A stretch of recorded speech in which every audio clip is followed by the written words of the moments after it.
ഞങ്ങൾ ഏതാണ്ട് ഒരു 100 ദിവസത്തോളം ഈ പടം ഷൂട്ട് ചെയ്തു. വളരെ വളരെ സ്ട്രെയിൻ ചെയ്തു. നല്ല അധ്വാനമായിരുന്നു എല്ലാ ആർട്ടിസ്റ്റുകൾക്കും, ടെക്നീഷ്യൻസിനും എല്ലാം.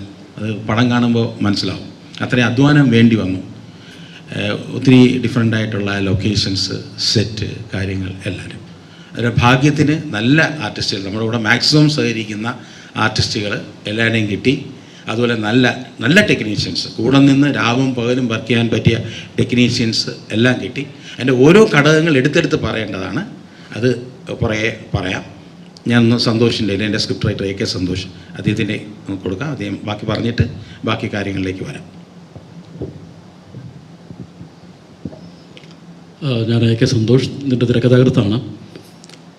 അതിൻ്റെ ഒരു ഇൻട്രൊഡക്ഷൻ ഡയറക്ടർ പറഞ്ഞു, നാളെ റിലീസ് വേണം, 24 മണിക്കൂർ പോലും ഇനി ഇല്ല, പ്രേക്ഷകരുടെ മുമ്പിലേക്ക് സിനിമ വരികയാണ് നാളെ. ഒരു ത്രില്ലർ ജോണറിൽപ്പെട്ട പടമാണ്. എന്താ പറയുക, ഈ വളരെ കുറച്ച് മണിക്കൂറുകൾ ഇനി റിലീസ് ചെയ്യുക, പ്രേക്ഷകരുടെ മുമ്പിൽ ചിത്രം എത്താനുള്ളൂ. അതുകൊണ്ട് ഞാൻ ഇതിൻ്റെ കൂടുതൽ ഡീറ്റെയിൽസിലേക്ക് പോകുന്നില്ല. നിങ്ങൾ ചോദിക്കുകയാണെങ്കിൽ ഞാൻ പറയാം. നമ്മൾ ഒരു ത്രില്ലർ പടം ആണ്. അതെങ്ങനെയാണ് പ്രേക്ഷകർ എടുക്കുക എന്നുള്ളത്, അസ്കറാണ് ഇതിൻ്റെ നായകൻ. ലക്ഷ്മി റോയ് എന്നൊരു വളരെ പ്രധാനപ്പെട്ട ഒരു സെൻട്രൽ ക്യാരക്ടർ ഇതിലുണ്ട്, പോലീസ് കമ്മീഷണറായിട്ട്. അന്ന റജി കോശിയുണ്ട്, പത്മരാജ് രതീഷുണ്ട്, റിയാസ് ഖാനുണ്ട്. പിന്നെ ഇവിടെ വരാത്ത ഒരുപാട് ആർട്ടിസ്റ്റുകൾ ഈ പടത്തിലുണ്ട്. ഇതാണ് എൻ്റെ ഒരു ബേസിക് എനിക്ക് പറയാനുള്ളത്. ഇനി സംവിധാനത്തിലേക്ക് ഞാൻ കൊടുക്കുകയാണ്. ബാക്കി ഇതിൻ്റെ ഡീറ്റെയിൽസ് അദ്ദേഹം പറയട്ടെ. ഇതിനകത്ത് ഇപ്പോൾ ഗൗരി നന്ദയുണ്ട്. ഗൗരി നന്ദയുടെ വേറെ പ്രത്യേകത എന്ന് വെച്ചാൽ എൻ്റെ കന്യാകുമാരി എക്സ്പ്രസ് സുരേഷ് ഗോപിയുടെ നായികയായിട്ടാണ് ഗൗരി നന്ദ വന്നത്. അങ്ങനെ കൂടെ ഉണ്ട്, ഒരു ബന്ധമുണ്ട് ഗൗരി നന്ദയായിട്ട്. അപ്പോൾ ഇതിൻ്റെ ബാക്കി എന്താണെന്ന് ചോദിച്ചാൽ ഓരോരുത്തരെ കൊടുത്ത് ഓരോരുത്തർ ആൻസർ പറയാം. ബാക്കി ടെക്നീഷ്യൻസിൻ്റെയും ബാക്കി ആർട്ടിസ്റ്റുകളുടെയും ക്യാരക്ടേഴ്സിൻ്റെ ഡീറ്റെയിൽ പുറകെ പറയാം. എന്താണെന്ന് ചോദിച്ചു കഴിഞ്ഞാൽ അസ്കറുണ്ട്, എല്ലാവരും ഉണ്ട് ഇവിടെ. അപ്പോൾ നിങ്ങൾ പ്രതീക്ഷിക്കുന്ന ആളുടെ കൊടുത്ത് അവരുടെ ഡീറ്റെയിൽ. സുരേഷ് സാർ ഇവിടെ സാർ ഇവിടെ. Okay sir, first of all സിനിമയിൽ 40 വർഷം തികയ്ക്കുന്ന സാറിന് അഭിനന്ദനങ്ങൾ. Thank you. 40 വർഷം ഡയറക്ടറായിട്ട്. അതെ. അതിന് മുമ്പ് 5 വർഷം അസിസ്റ്റന്റ് ഡയറക്ടറായിട്ട്, 3rd അസിസ്റ്റന്റ്, 8ാമത്തെ assistant, 3rd assistant, 2nd assistant, associate. 40 പടം വർക്ക് ചെയ്തു ഇതിനു മുമ്പ്. അതെ, ഡയറക്ടർ ആവുന്നതിന് മുമ്പ്. തീർച്ചയായിട്ടും. കോട്ടയം കുഞ്ഞച്ചൻ, ഉപ്പുകണ്ടം ബ്രദേഴ്സ് പോലുള്ള മാസ് സിനിമകൾ സംവിധാനം ചെയ്ത ആളാണ് താങ്കൾ. എങ്ങനെയാണ് DNA-യിലേക്ക് പിച്ച് ചെയ്യുന്നത് എന്ന് വെച്ചാൽ എൻ്റെ പടങ്ങൾ അറിയാം. കോട്ടയം കുഞ്ഞച്ചൻ, കിഴക്കൻ പത്രോസ്, പാളയം, ഉപ്പുകണ്ടം ബ്രദേഴ്സ്, ഇതൊക്കെ ഏതാണ്ടൊക്കെ ഒരു പാറ്റേൺ തന്നെയാണ്. മുണ്ടും മടക്കി കുത്തി കൊടുത്ത്. അപ്പോൾ പിന്നെ ഒരു ഗ്യാപ്പ് കഴിഞ്ഞു. ഗ്യാപ്പ് എന്ന് വെച്ചാൽ അറിഞ്ഞുകൊണ്ട് വന്നതല്ല, ഞാനത് അധ്വാനിച്ചു. പല സ്ക്രിപ്റ്റിന് വേണ്ടി ഇരുന്നു, ഏറ്റവും ടോപ്പ് റൈറ്റേഴ്സിൻ്റെ കൂടെ ഇരുന്നു. പലരും എന്നെ വിട്ടിട്ട് പോയി, ചിലരെ ഞാൻ ഇട്ടിട്ട് പോയി. ഇങ്ങനെ ഒരു കണ്ടീഷനായി ഒരു ഗ്യാപ്പ് വന്നു. കോട്ടയം കൊച്ചിലൊരു ഡയലോഗുണ്ട് മമ്മൂക്കയുടെ, അതുപോലെ തന്നെ. അപ്പോൾ ഒന്നും വർക്കൗട്ടായില്ല. ഞാൻ മോഹൻലാലിനെ വെച്ചൊരു പ്രോജക്റ്റ് പ്ലാൻ ചെയ്തു, കാർത്തിക തിരുനാൾ കാർത്തികേയൻ. അത് ഏതാണ്ട് ഓൺ വരെ എത്തിയതാണ്. അതിൽ മമ്മൂക്കയെ വെച്ച് കായൽ സാമ്പ്രാട്ട് എന്നൊരു പ്രോജക്റ്റ് പ്ലാൻ ചെയ്തു. ഒന്നും അങ്ങോട്ട് ഫൈനൽ എത്തിയപ്പോൾ ഒരു സ്ക്രിപ്റ്റിൻ്റെ കാര്യങ്ങളുണ്ടും ഒക്കെ, കാരണം എനിക്കൊരു കോൺഫിഡൻറ്റ് ഇല്ല. അതൊന്നുകൊണ്ടാണ് പലതും ഡ്രോപ്പായത്. പിന്നെ വന്നപ്പോൾ ഒരു മാറ്റം എനിക്ക് ഈ പറഞ്ഞ പോലെ DNA എന്ന് പറഞ്ഞ് മാറ്റി. ചിലപ്പോൾ IPS കൂടെ നടക്കും. അത് കഴിഞ്ഞാൽ വീണ്ടും എൻ്റെ പഴയ തട്ടകത്തിലേക്ക് തന്നെ ഞാൻ പോകും. ഇപ്പോൾ അഷ്കർ സൗദാന്റെ മമ്മൂക്കയോടുള്ള രൂപസാദൃശ്യം സോഷ്യൽ മീഡിയയിലൊക്കെ ചർച്ച ചെയ്യുന്നുണ്ട്. അങ്ങനെ ഒരു രൂപസാദൃശ്യം അഷ്കർ സൗദാനെ ഇതിൽ നായകനാക്കാനായിട്ട് സാറിന് തോന്നിപ്പിച്ചിട്ടുണ്ടോ? അതാണ് ഈ അഷ്കർ സൗദാൻ ഉള്ളതുകൊണ്ടാണ് ഈ പടത്തിന് DNA എന്ന് പേരിട്ടത്, മമ്മൂക്കയുടെ DNA. സത്യം അതാണ്. യഥാർത്ഥത്തിൽ ഈ പ്രോജക്റ്റിൻ്റെ ഒരു കാരണക്കാരൻ തന്നെ അസ്കർ സൗദാനാണ്. അസ്കർ സൗദാന് വേണ്ടിയിട്ടാണ് നമ്മുടെ പ്രൊഡ്യൂസർ ആദ്യം നമ്മളെ അപ്രോച്ച് ചെയ്യും, പിന്നെ സന്തോഷ് അതിനകത്ത് വരികയും അങ്ങനെ ഞങ്ങളുടെ ഒരു ടീം വർക്കിലാണ് പിന്നെ ഇത് പോയത്. ഭാഗ്യം, ദൈവത്തിൻ്റെ ഒരു കടാക്ഷം കൊണ്ട് നമുക്ക് മാക്സിമം നമ്മൾ വിചാരിക്കുന്ന ഏതാണ്ട് അത്രയും തന്നെ നമുക്കത് മേക്ക് ചെയ്യാൻ പറ്റി. ഇനിയെല്ലാം ജനങ്ങളുടേതാണ്. ഒരു തൃപ്തിക്കുറവ് ഈ പടത്തിലില്ല. എല്ലാ സൈഡിലും, ക്യാമറ സൈഡിലായാലും, എഡിറ്റിംഗ് സൈഡിലായാലും, മ്യൂസിക്കായാലും ശരി, സ്ക്രിപ്റ്റ് സൈഡിലായാലും ശരി, മേക്കപ്പ് സൈഡിലായാലും ശരി, എല്ലാ സൈഡിലും നമ്മൾ ഏതാണ്ട് സൂപ്പറായിട്ടുള്ള സെറ്റുകളാണ്. നല്ല സെറ്റുകളാണ്, റിയലിസ്റ്റിക് ആയിട്ട് തോന്നുന്ന സെറ്റുകളാണ്. നല്ല ആർട്ടിസ്റ്റിനെ ഭാഗ്യം കൊണ്ട് കിട്ടി. ഇടയ്ക്ക് കുറച്ച് ഷഫ്ലിംഗ് ഉണ്ടായിരുന്നു ആർട്ടിസ്റ്റുകളെ, കുറേ പേരെ നമ്മൾ കാസ്റ്റ് ചെയ്ത് അത് മാറി. പക്ഷേ ഇപ്പോൾ നമുക്ക് പണ്ടാരം പറഞ്ഞ പോലെ ഫിൽട്ടർ ചെയ്ത് വന്നപ്പോൾ നമുക്ക് ഏറ്റവും ഈ പടത്തിന് ആപ്റ്റായ, ഞാൻ 100% സാറ്റിസ്ഫൈഡ് ആണ് ആർട്ടിസ്റ്റുകളുടെ കാര്യത്തിന്. അവരൊക്കെ ആദ്യം പ്ലാൻ ചെയ്ത് പോയത് തന്നെ നല്ലത് എന്ന് ഞാൻ ഈ പടം കണ്ടപ്പോൾ എനിക്ക് തോന്നി. ഇനി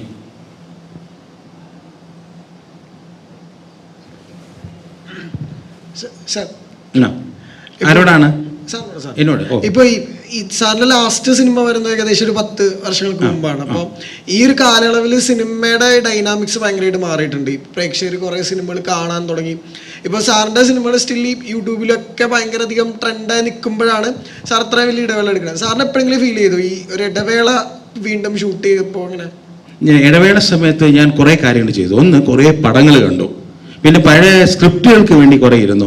എന്നിട്ട് 3 സീരിയൽ ചെയ്തു. അന്ന് സിനിമയേക്കാൾ അഡ്വാൻസ്ഡ് ടെക്നോളജിയുള്ള സീരിയലായിരുന്നു. ഏറ്റവും കൂടുതൽ CG ഉള്ള സീരിയൽ കടമറ്റത്ത് കത്തനാർ, റെക്കോർഡ് ഹിറ്റാണ്. അതെൻ്റെ സീരിയലാണ്. വിക്രമാദിത്യൻ, ഓൾ ലാംഗ്വേജ് പോയ സീരിയൽ എൻ്റെതാണ്. അതുപോലെ തന്നെ അലാവുദ്ദീൻ അൽവ വിളക്കും, അതും എൻ്റെ സീരിയലാണ്. അപ്പോൾ എനിക്കൊരു ഗ്യാപ്പ്, ഡിജിറ്റലിൻ്റെ ഒരു ഗ്യാപ്പ് വന്നിട്ടില്ല. ഇതിൻ്റെ നമ്മുടെ ആക്ഷൻ കിങ് ബാബുവാൻ എത്തിയിട്ടുണ്ട്. അദ്ദേഹം വന്ന് USA എന്നാണ് വന്ന്, അവിടുന്ന് പാരീസിൽ പോയിട്ട് വന്നതാണ്. വെൽക്കം ബാബു അന്നി. എന്താണ് അടുത്ത?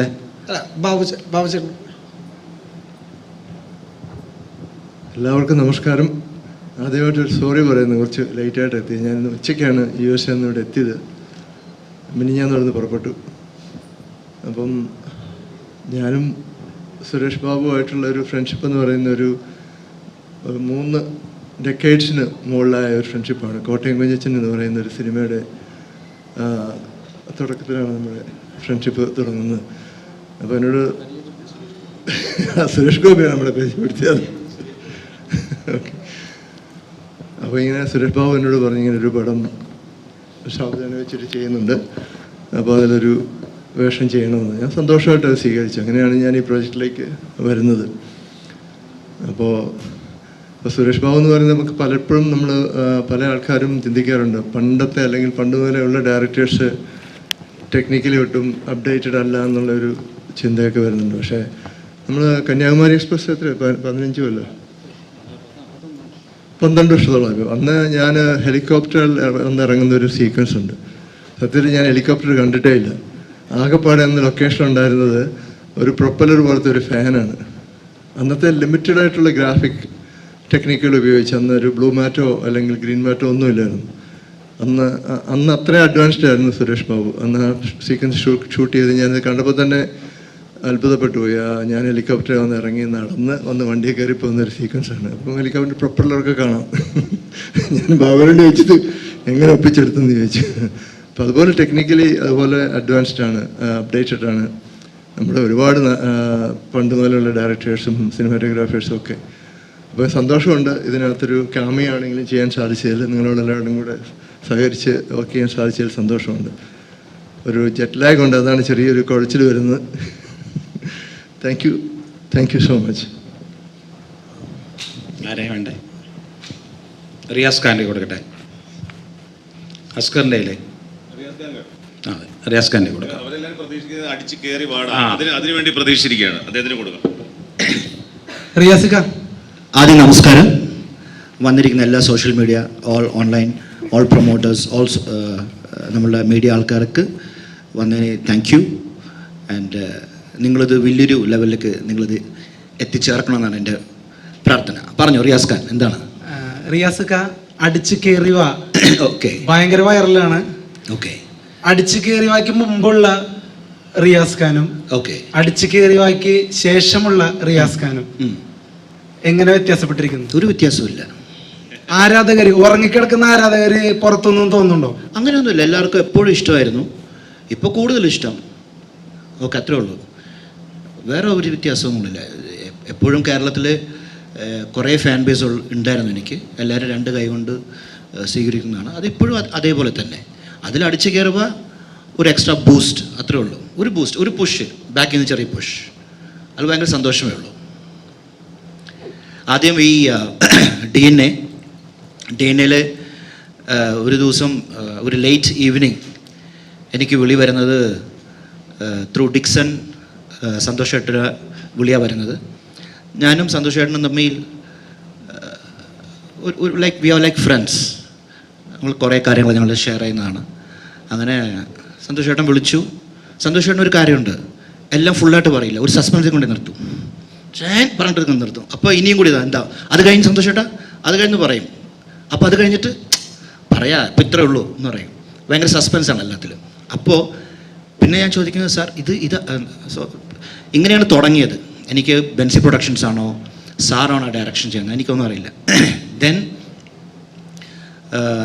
സാറിൻ്റെ പേര് പറയുന്നു. സാറിന് ഞാൻ വലിയ ഫാനാണ്. ഞാൻ ഫ്രം ദ ബിഗിനിങ് വലിയ ഫാനാണ്. സോ ഒരു ആക്ടറിന് സാറിൻ്റെ കൂടെ വർക്ക് ചെയ്യാൻ പറ്റിയത് വളരെ ഒരു ഭാഗ്യമാണ്. ഐ എം സോ ഹാപ്പി സാറോട് വർക്ക് ചെയ്യുന്നത്. ഞാൻ സാറിനെ പോലെ വേറൊരാളെ കണ്ടിട്ടുണ്ട്, തെലുങ്കിൽ കോടി രാമകൃഷ്ണ. ഒരിക്കലും ദേഷ്യപ്പെടില്ല, എല്ലാം ഭയങ്കര സോഫ്റ്റാണ്. ഏത് കാര്യവും ഭയങ്കര സോഫ്റ്റായിട്ടാണ് ഹാൻഡിൽ ചെയ്യണത്, ഒരു പ്രഷറും ഇല്ല. അത് കഴിഞ്ഞ് ഞാൻ സാറേ കാണണം, ഒരു പ്രഷറില്ല, ഒന്നുമില്ല, എല്ലാവരോടും വളരെ സോഫ്റ്റ്, ഭയങ്കര കംഫർട്ടബിളാണ് ആർട്ടിസ്റ്റ്. അങ്ങനെ സാർ പൂ പോലെ അങ്ങനെ കൊണ്ടുവന്ന് എല്ലാ കാര്യങ്ങളും അങ്ങോട്ട് സാധിച്ചെടുത്തോളൂ. So happy. Technical team, all my colleagues. പിന്നെ പപ്പനും ഞാനും തമ്മിൽ ഒരു റിലേഷൻ ഉണ്ട്.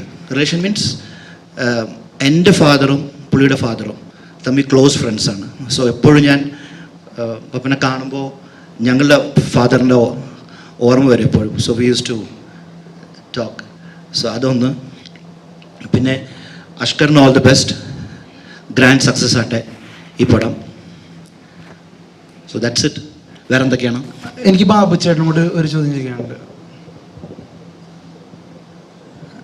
സാർ എത്രത്തോളം നൊസ്റ്റാൾജിക്കാണ് ഈ സിനിമ? കാരണം സാറിൻ്റെ ഏറ്റവും വലിയ ഹിറ്റ് സിനിമ സംവിധാനം ചെയ്ത ഡയറക്ടറുടെയൊപ്പമാണ് ഇപ്പോൾ വീണ്ടും വർഷങ്ങൾക്ക് ശേഷം അഭിനയിക്കുന്നത്. സോ എത്രത്തോളം നൊസ്റ്റാൾജിക്കായിരുന്നു? കാരണം ഈ ഒരു സിനിമ എന്ന് പറയുന്നത് നമുക്ക് ഒരുപാട് മെമ്മറീസ് തരുന്ന അല്ലെങ്കിൽ നൊസ്റ്റാൾജിയ തരുന്ന ഒരു സിനിമയാണ്. ഞങ്ങൾ എപ്പോഴും ഇങ്ങനെ ലൊക്കേഷനിൽ ഞാനും ബാബുമായിട്ട് ഇങ്ങനെ പണ്ടത്തെ പല കാര്യങ്ങൾ സംസാരിക്കുകയും, ലൊക്കേഷൻ മാത്രമല്ല ഞങ്ങൾ ഓൾമോസ്റ്റ് എവറി ഡേ അങ്ങോട്ടും ഇങ്ങോട്ടും ഫോൺ ചെയ്ത് സംസാരിക്കാറുണ്ട്. അപ്പം ഈ സിനിമ എന്ന് പറയുന്നത് ഇതിൻ്റെ ഒരു ഭാഗമാകുക എന്നുള്ളത് മാത്രമാണ് എൻ്റെ ഒരു ഇത്. അങ്ങനെ ഒരു ഭാഗ്യം ലഭിച്ചതിൽ എനിക്ക് സന്തോഷമുണ്ട്. വീണ്ടും ഞങ്ങൾക്ക് ഒരുമിച്ച് വീണ്ടും ഞങ്ങൾ പല സിനിമകളും പ്ലാൻ ചെയ്യുന്നുണ്ട്. അപ്പം ശരിക്കും ഒരുപാട് ഞങ്ങൾ ഈ സിനിമയിൽ മാത്രമല്ല, പേഴ്സണലായിട്ട് വ്യക്തിപരമായിട്ട് ഞങ്ങൾ എപ്പോഴും അങ്ങോട്ടും ഇങ്ങോട്ടും ഒരാഴ്ചയിൽ ഒരു 4 ദിവസമെങ്കിലും ഞങ്ങൾ ഫോണിൽ കൂടി സംസാരിക്കാറുണ്ട്, ഇത്രയും വർഷങ്ങളായിട്ട് മുടങ്ങാതെ. അപ്പം ഡെഫിനറ്റ്ലി നമ്മൾ നേരിട്ട് കാണുമ്പോൾ ഒരുപാട് മെമ്മറീസ് ഇറ്റ്സ് ബ്രിങ്ങിങ് ബാക്ക്. പിന്നെ എല്ലാവരുടെയും കൂടെ വർക്ക് ചെയ്യുന്നതും അതും ഒരു വലിയ സന്തോഷമാണ്. എന്താണ്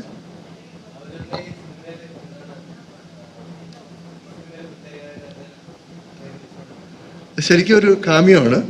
അപ്പോൾ എന്നോട് ബാബു പറഞ്ഞു ഇതാണ് സംഭവം, ഒന്ന് ചെയ്യാമെന്ന് ചോദിച്ചു. ഞാൻ കൂടുതലൊന്നും ചോദിച്ചിട്ടില്ല. ബാബുൻ്റെ ഒരു അതെ അതെ അതെ അപ്പോൾ അത് അങ്ങ് ചെയ്തു എന്നുള്ളതേ ഉള്ളൂ, അല്ലാണ്ട് ഒരു വിശ്വാസം അതാണ്. ആവശ്യമുള്ള ആക്ഷൻ ബാബു ആൻ്റണിയിലുണ്ട്. പിന്നെ പൂർണ്ണമായ ഒരു ബാബു ആൻ്റണി ചിത്രമല്ല, അത് ഞങ്ങൾ വേറെ ഒരു നല്ല സംഭവം പ്ലാൻ ചെയ്തിട്ടുണ്ട്. പിന്നെ ഇതിനകത്ത് ഇരിക്കുന്ന മിക്ക ആർട്ടിസ്റ്റുകൾക്കും അല്ലെങ്കിൽ ഇൻക്ലൂഡിങ് ലക്ഷ്മി റോയ് അടക്കം ഇതിൻ്റെ ഫുൾ കഥ അറിഞ്ഞുകൂടാ, അവർക്ക് അറിഞ്ഞുകൂടാ. ഞങ്ങൾ ഹൈഡ് ചെയ്താണ് പറഞ്ഞത്. അത് തന്നെയായിരുന്നു ഞങ്ങൾക്ക് ആർക്കും അറിയത്തില്ല എന്താ സംഭവം. അതെ അതെ അതിൻ്റെ ക്ലൈമാക്സ് യഥാർത്ഥത്തിൽ അറിയാമെന്ന് എനിക്ക് സന്തോഷം മാത്രമേ ഉണ്ടായിരുന്നുള്ളൂ. അത് സെപ്പറേറ്റ് ആ പേജ് മാറ്റി വെച്ചും സന്തോഷം എഴുതിയിട്ടില്ല. കാരണം ഷൂട്ടിംഗ് സമയത്ത് രാവിലെയാണ് യഥാർത്ഥത്തിൽ ആ സ്ക്രിപ്റ്റ് പേപ്പർ കയ്യിൽ വന്നത്. ഞങ്ങൾക്ക് രണ്ടുപേർക്ക് മാത്രമേ അറിയാവുന്നുള്ളൂ. ബാക്കി ആർട്ടിസ്റ്റുകളോട് ഡീറ്റെയിൽ ഒന്നും പറഞ്ഞിട്ടില്ല. അവർ അത്യാവശ്യമുള്ള ക്യാരക്ടർ പറഞ്ഞു. പക്ഷെ അത് വേറൊരു ബുദ്ധിമുട്ടുണ്ട്. കാരണം ഈ പറഞ്ഞ പോലെ ഫുൾ ഡീറ്റെയിൽ കഥ അവർക്ക് അറിയാത്തത് കൊണ്ട് ആ സീൻ എടുക്കുന്ന സമയത്ത് മാത്രമുള്ള ഈ പറഞ്ഞ പോലെ നമ്മളൊന്ന് കുറച്ചുകൂടെ ക്ലാരിഫൈ ചെയ്യേണ്ടി വന്നു. ലക്ഷ്മി ചോദിച്ചു ഇവരൊക്കെയാണോ വില്ലന്മാരെന്ന് ചോദിച്ചു. ഇന്നലെ മിനിങ്ങാന്ന് പടം കണ്ടിട്ട് അവർക്കൊന്നും അറിയില്ല. അവർക്ക് അങ്ങനെ പലർക്കും കുറച്ച് ഐഡിയ ചെയ്യേണ്ടി വന്നു. അതൊരു ബുദ്ധിമുട്ട് ഞങ്ങൾക്കും ഉണ്ടായിരുന്ന ആർട്ടിസ്റ്റ് എന്നുള്ള രീതിയിൽ ചിലപ്പോൾ അവർക്ക് ഉണ്ടായി കാണണം. പക്ഷെ മാക്സിമം ഞങ്ങളത് മെയിൻറ്റെയിൻ ചെയ്തിട്ടുണ്ട്. ഒരു മിനിറ്റ്. ഇതിലെ വില്ലന്മാരിൽ പലരും കൂടി ഇരിക്കുന്നുണ്ട്. അവർക്കൊക്കെ ഒരു കറുപ്പ് ടിൻറ്റുണ്ട്. അത് യു ക്യാൻ ഗസ്. പിന്നെ ഇതിൽ മറ്റൊരു കാര്യം എന്ന് പറഞ്ഞാൽ ശ്രീ ബാബുവാൻ ഇതിൽ ചെയ്യേണ്ടത് ഇപ്പം ചെയ്ത വേഷമല്ലായിരുന്നു, ഒരു ത്രൂ ഔട്ടുള്ളൊരു വേഷമായിരുന്നു. അദ്ദേഹത്തിന് ഡേറ്റിൻ്റെ ഒരു പ്രശ്നം വന്നതുകൊണ്ടാണ് ഒരു തമിഴ് പടത്തിൻ്റെ അല്ലേ ആ പടത്തിൻ്റെ ഒരു ഡേറ്റും നമ്മുടെ പടവും ക്ലാഷ് ആയതുകൊണ്ടായിരുന്നു ഇങ്ങനെ ഒരു ക്യാമിയോ റോളിലേക്ക് അദ്ദേഹം പോയത്. അദ്ദേഹത്തിൽ പാർട്ടിസിപ്പേറ്റ് ചെയ്യണം എന്നുള്ളത് ഞങ്ങളുടെ വലിയൊരു ആഗ്രഹമായിരുന്നു. അദ്ദേഹം സമ്മതിച്ചു വന്നു. അതല്ലായിരുന്നു, അദ്ദേഹത്തിന് കുറച്ചുകൂടി ലെങ്തി ആയിട്ടുള്ളൊരു കഥാപാത്രമാണ് വെച്ചിരുന്നത് അവൾ. വില്ലൻ ഹീറോ ഒന്നുമില്ല, എല്ലാവരും ഹീറോയാണ്, എല്ലാവരും വില്ലന്മാരാണ്. ഇതിനകത്ത് എല്ലാവരും ഹീറോസാണ് കേട്ടാ. ഇതിനകത്ത് വില്ലനൊന്നുമില്ല. എല്ലാവരും പ്രധാന കഥാപാത്രമൊക്കെ ഉണ്ട്, പ്രധാന കഥാപാത്രമുണ്ട്. എല്ലാവർക്കും നല്ല അത്യാവശ്യം അവരുടെ വേഷം ചെയ്യാൻ പറ്റിയ സംഭവം തന്നെയാണ്. എല്ലാവരും ഭംഗിയായിട്ട് ചെയ്തിട്ടുണ്ട്. അതിപ്പോൾ പടം കാണുമ്പോൾ അറിയാം. ആരെയാണ് അടുത്തത്? Askar. Santhosh. Okay. Stop violence എഴുതുന്ന സമയത്ത് അത് ഒരേ സമയം ഒരു വയലന്റ് ആയിട്ടുള്ള ഒരു നായകന്റെയും അതുപോലെ തന്നെ ഒരു സ്റ്റാറിന്റെയും കൂടി ലോഞ്ചായിരുന്നു ആ സിനിമ. അതിൽ ഒരേ സമയം പ്രകടനത്തിനും അതുപോലെ തന്നെ ആ താരത്തിനും ഒരേ സമയം വെയിറ്റേജ് കൊടുത്തിട്ടായിരുന്നു അതിന്റെ സ്ക്രിപ്റ്റ് പാറ്റേൺ ഒക്കെ. സോ DNA-ലേക്ക് വരുമ്പോൾ ഒരു മമ്മൂക്ക ഇൻഫ്ലുവൻസ് ഉള്ള ഒരാൾ, അയാൾക്ക് വേണ്ടി ഒരു സിനിമ ആ വിധത്തിലൊരു സ്റ്റാർ ലോഞ്ച് എന്നുള്ള രീതിയിൽ ആ ഒരു ആംഗിളും കൂടി സിനിമയ്ക്കുണ്ടോ? അങ്ങനെ ഒരു ലാർജർ ദാൻ ലൈഫ് ആംഗിളും കൂടി സ്റ്റോപ്പ് വയലൻസിനുള്ളത് പോലെ തന്നെ? ഇല്ല, stop violence more than organic ആയിരുന്നു. അതിൻ്റെ കഥ ഉണ്ടായതും അതിൽ പൃഥ്വിയില്ലായിരുന്നു. അതിൽ ആദ്യം ഉണ്ടായത് അതിൻ്റെ തിരക്കഥ തന്നെ, കഥയും തിരക്കഥയാണ് അതിൽ ആദ്യം ഉണ്ടായത്. ഞാൻ ഇവിടെ ഡിഗ്രി കോളേജ് ആൽബർട്ട്സ് പഠിക്കുന്ന സമയത്ത് നമ്മുടെ എറണാകുളത്ത് ഉണ്ടായിരുന്ന ഒരു വലിയ ഗുണ്ട എന്ന് പറയുമ്പോൾ അദ്ദേഹത്തെ കണ്ടു കഴിഞ്ഞാൽ ഈ ട്രൈപ്പോഡിൻ്റെ സൈസേ ഉള്ളൂ. എറണാകുളം നമ്മുടെ ഈ സരിതാ സവിത തിയേറ്ററിൻ്റെ മുൻപിലാണ് അദ്ദേഹത്തിൻ്റെ വീടുണ്ടായിരുന്നത്. ഞാൻ പേര് പറയുന്നില്ല. അദ്ദേഹത്തെ വളർത്തിയ ഒരു CEO ഉണ്ടായിരുന്നു അവിടെ. അവരുടെ കഥയാണ് അത്, ഓർഗാനിക്കാണ്. നമ്മുടെ മുമ്പിലുണ്ടായിരുന്ന ഒരു കഥയിൽ നിന്നാണ് അത് വന്നത്. അപ്പോൾ അതിന് ആർട്ടിസ്റ്റ് ആര് വേണമെന്നൊന്നും നമ്മൾ മുന്നിൽ കണ്ടിരുന്നില്ല, പൃഥ്വി ഉണ്ടായിരുന്നില്ല. അതിൻ്റെ പ്രൊഡ്യൂസറും നമ്മളാണെന്ന് പറഞ്ഞത് ഒരു ഇമേജും ഇല്ലാത്ത ഒരു ന്യൂ ഫേസിനോട് നമുക്ക് ഈ പടം ചെയ്യാം എന്നുള്ള ആണ് പറഞ്ഞത്. പക്ഷേ അങ്ങനെ പല മുഖങ്ങളെയും നോക്കി വന്നപ്പോൾ ഒന്നും ഈ ഒരു കഥാപാത്രത്തിൻ്റെ ഒരു തീക്ഷ്ണത ഉൾക്കൊള്ളാൻ പറ്റിയ ഒരു ബോഡി ലാംഗ്വേജോ അല്ലെങ്കിൽ ഫേസോ ഉള്ളവരില്ലായിരുന്നു. അങ്ങനെ ഇരിക്കുമ്പോഴാണ് രഞ്ജിത്തിൻ്റെ നന്ദനം എന്ന സിനിമയുടെ ഷൂട്ട് നടക്കുന്നത്. അപ്പോൾ രഞ്ജിത്ത് ഒരിക്കൽ എന്ന് പറഞ്ഞു, ഇത് ഈ നടൻ സുകുമാരൻ്റെ മകനാണ് എൻ്റെ പടത്തിലെ നായകൻ, നിങ്ങളൊന്ന് വന്ന് നോക്ക്. എനിക്ക് തോന്നുന്നു എൻ്റെ ഈ നന്ദനത്തിലെ കഥാപാത്രത്തേക്കാൾ കൂടുതൽ നിങ്ങളുടെ കഥാപാത്രത്തിന് അയാൾ യോജിക്കുന്നു, വന്ന് നോക്കുമെന്ന് പറഞ്ഞിട്ട് ഞാനും എൻ്റെ ചേട്ടൻ AK സാധനവും കൂടി ഞങ്ങൾ പറവൂരുള്ള ലൊക്കേഷനിൽ ഇത് പോയി കാണുമ്പോൾ ഇയാളൊരു സാധാരണ ഒരു അതിലൊരു കോസ്റ്റ്യൂമൊക്കെ ഇട്ടൊരു ബർമൂടയും ഒരു ടീഷർട്ടും ഇട്ടിട്ട് അവിടെ ആ വീട്ടിലിരിക്കുന്നു. സംസാരിച്ചു. എനിക്ക് തോന്നുന്നു അപ്പോൾ അയാളുടെ ഒരു കണ്ണും അയാളുടെ ചിരികളും ഒക്കെ നോക്കി ഇപ്പോൾ പെട്ടെന്ന് എവിടെയോ ഒരു സ്ട്രൈക്ക് ചെയ്തു. ഇങ്ങനെ ഈ സാത്താൻ എന്ന് പറഞ്ഞ കഥാപാത്രത്തെ പറ്റും എന്ന് അങ്ങനെ വന്നതാണ് ആ കഥാപാത്രം. ഇതങ്ങനെയല്ല. ഇതിൽ നമുക്ക് അസ്കർ എന്ന ആള് പ്രീഫിക്സ്ഡ് ആണ്. ഈ പ്രൊജക്റ്റ് ഉണ്ട്, കാരണം അസ്കറാണ് ഈ പ്രൊജക്റ്റ് വരുന്നത്. പിന്നെ അസ്കറിനെ നമുക്ക് അപ്പോൾ അസ്കറിലേക്ക് ചേർന്ന കുപ്പായം തയ്ക്കാതേ ഉള്ളൂ, ടൈലർ മെയ്ഡ് സാധനം നമ്മൾ ചെയ്യുക എന്നുള്ളത്. അങ്ങനെയാണ് ഈ ഇത് വന്നത്. അപ്പം അതിൽ നമുക്ക് 1-2 ബാധ്യത എന്നുള്ള വാക്ക് ഞാൻ ഉപയോഗിക്കുന്നില്ല. അസ്കറിൻ്റെ വെച്ചിട്ട് നമുക്കൊരു വലിയ പോലീസ്, അപ്പം എൻ്റെ പ്രൊഡ്യൂസർക്ക് ഒരു സജഷൻ പോലെ പറഞ്ഞത്, ഒരു പോലീസ് കഥാപാത്രത്തെ അയാൾക്ക് കൊടുക്കാൻ പറ്റുമോ, നമ്മൾ അങ്ങനത്തെ കഥകൾ എഴുതിയിട്ടുള്ളത് കൊണ്ട് ചോദിച്ചു. അപ്പോൾ ഞാൻ പറഞ്ഞു പോലീസ് കഥാപാത്രങ്ങൾ കൊടുക്കാം, പക്ഷേ ഒരു ഭയങ്കര ഔട്ട് ഓഫ് ബോക്സ് ഒരു അമാനുഷിക സംഭവങ്ങൾ താരതമ്യേന പുതിയൊരാളെ വെച്ച് ചെയ്യുന്നതിൽ പ്രശ്നമുണ്ടാവും, എനിക്കത് എത്രത്തോളം വലിക്കുന്നറിയില്ല എന്ന് പറഞ്ഞിട്ടാണ് അങ്ങനെ നമ്മൾ ഇങ്ങനെ ഒരു ഇതിലേക്ക് ലാൻഡ് ചെയ്തതും വന്നത്. ആർക്ക് കൊടുക്കണം?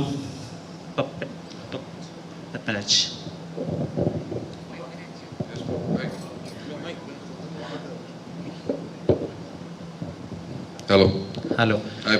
ഈ അച്ഛനൊക്കെ ചെയ്തു വെച്ചിട്ടുള്ള സിനിമാറ്റിക് മാവുകളിലൊക്കെ ഉള്ള ഭയങ്കര പവർഫുൾ ആയിട്ടുള്ള ക്യാരക്ടർ റോൾസ് ഉണ്ടല്ലോ. ഇപ്പൊ രാജാവിന്റെ മകനിൽ മോഹൻലാൽ ഉള്ളതുപോലെ തന്നെ അവിടെ രതീഷും ഉണ്ടല്ലോ.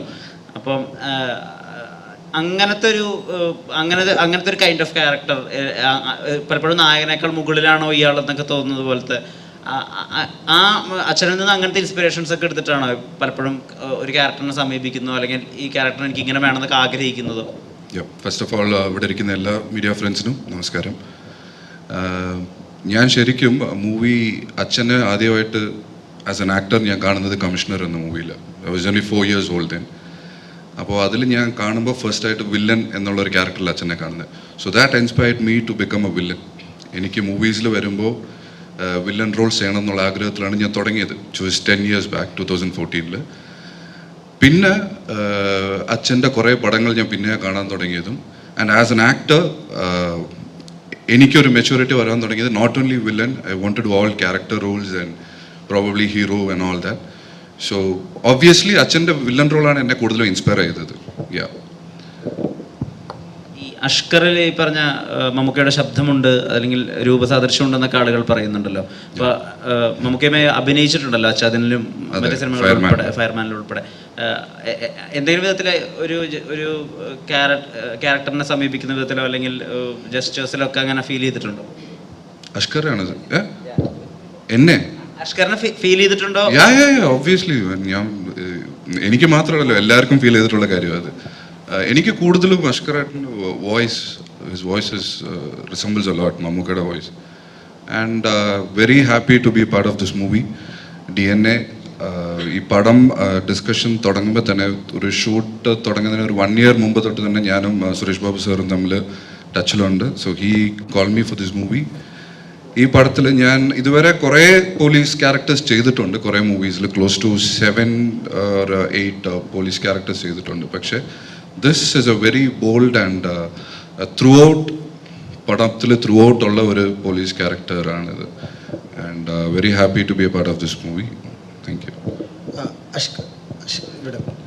ഇതൊക്കെ കുറേ കമ്പാരിസണൊക്കെ വരും. പക്ഷേ അഷ്കറിനായിട്ടുള്ള സ്റ്റൈലുണ്ട്, പുള്ളിയായിട്ട് ഉള്ളൊരു പെർഫോമൻസ് ഉണ്ട്, ഒരു തനിത്വമുണ്ട്. അത് നിങ്ങൾക്ക് കാണാൻ പറ്റും പടം റിലീസാകുമ്പോൾ. And he will rock in his own style, in his own way. ആരും അതിൻ്റെ ഇതിൽ വരില്ല, കമ്പാരിസണിൽ വരില്ല. അഷ്കർ, ഇപ്പോൾ ഈ സിനിമ ഓണാകുമ്പോൾ തൊട്ട് അഷ്കർ ഉണ്ടല്ലോ, അപ്പോൾ ഇതിൻ്റെ ഒരു ജേണിയും ഇതിൻ്റെ ഒരു ക്യാരക്ടറിൻ്റെ അടക്കം ഇമോഷൻ ട്രാൻസ്ഫോർമേഷൻ ഭയങ്കരമായിട്ട് മനസ്സിലേക്ക് എടുത്തിട്ടുള്ള ആളുകൂടെയാണ്. ശരിക്കും ഒരു ആക്ടർ ഫസ്റ്റ് ഈ പ്രൊജക്റ്റിലേക്ക് വരുമ്പോൾ ഉണ്ടാകുന്ന ഒരു അഡ്വാൻറ്റേജിനെ കുറിച്ച് എങ്ങനെയാണ് മനസ്സിലാക്കിയിട്ടുള്ളത്? അഡ്വാൻറ്റേജ് എന്നോ നമ്മൾ പ്ലാൻ ചെയ്തോ വന്നതല്ല. എനിക്ക് എൻ്റെ പ്രൊഡ്യൂസർ ഓഫർ ചെയ്തു, ഒരു സിനിമ ഞാൻ ചെയ്തു തരാം, നിനക്ക് എന്തോ അഭിനയിക്കാനൊക്കെ അറിയാമെന്ന് എനിക്ക് തോന്നുന്നു. എൻ്റെ പ്രൊഡ്യൂസർ പറഞ്ഞു, അദ്ദേഹമാണ് എനിക്ക് ഒരു ഓഫർ തന്നത്. ആ ഓഫർ തന്നതിൽ ബാബു സാർ എന്നെ സപ്പോർട്ട് ചെയ്തു. കാരണം ഞാൻ ബാബു സാറിൻ്റെ കുറേ വർഷങ്ങൾ മുമ്പ് ഒരു ഷോർട്ട് ഫിലിം അഭിനയിച്ചിട്ടുണ്ട്. അദ്ദേഹത്തിനോട് കന്യാകുമാരി എക്സ്പ്രസ് എന്ന് പറഞ്ഞ പടത്തിൽ ഒരു ചെറിയ വേഷം ചെയ്തിട്ടുണ്ട്.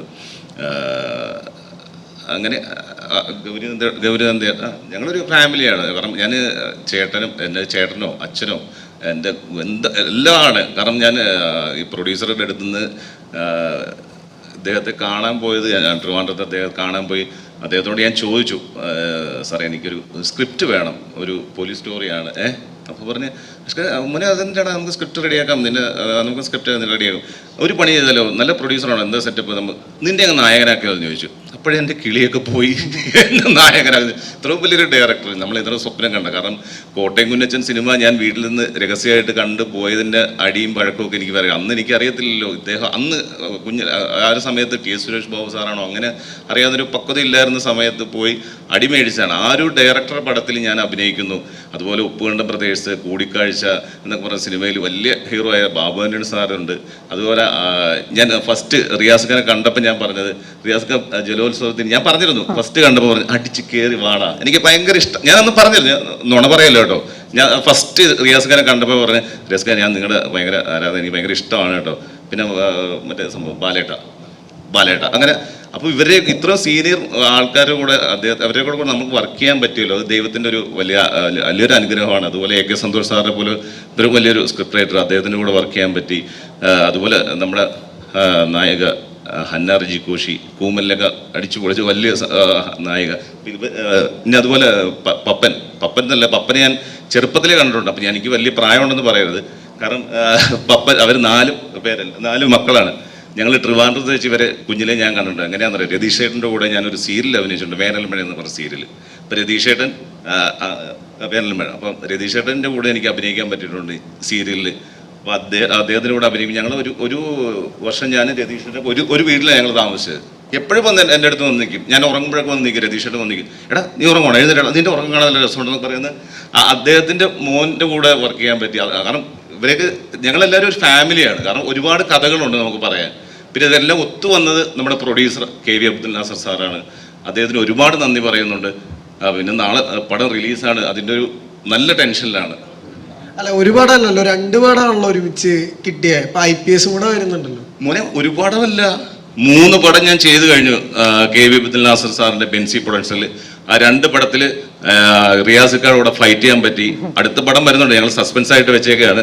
പിന്നെ ബാബുവിനോട് സാർ അദ്ദേഹത്തിനൂടെ എനിക്ക് ഇതിൽ കോമ്പിനേഷൻ ഞാൻ പറയുന്നില്ല, ആ രഹസ്യം പറയുന്നില്ല, അതൊന്നും നമുക്ക് റിവീൽ.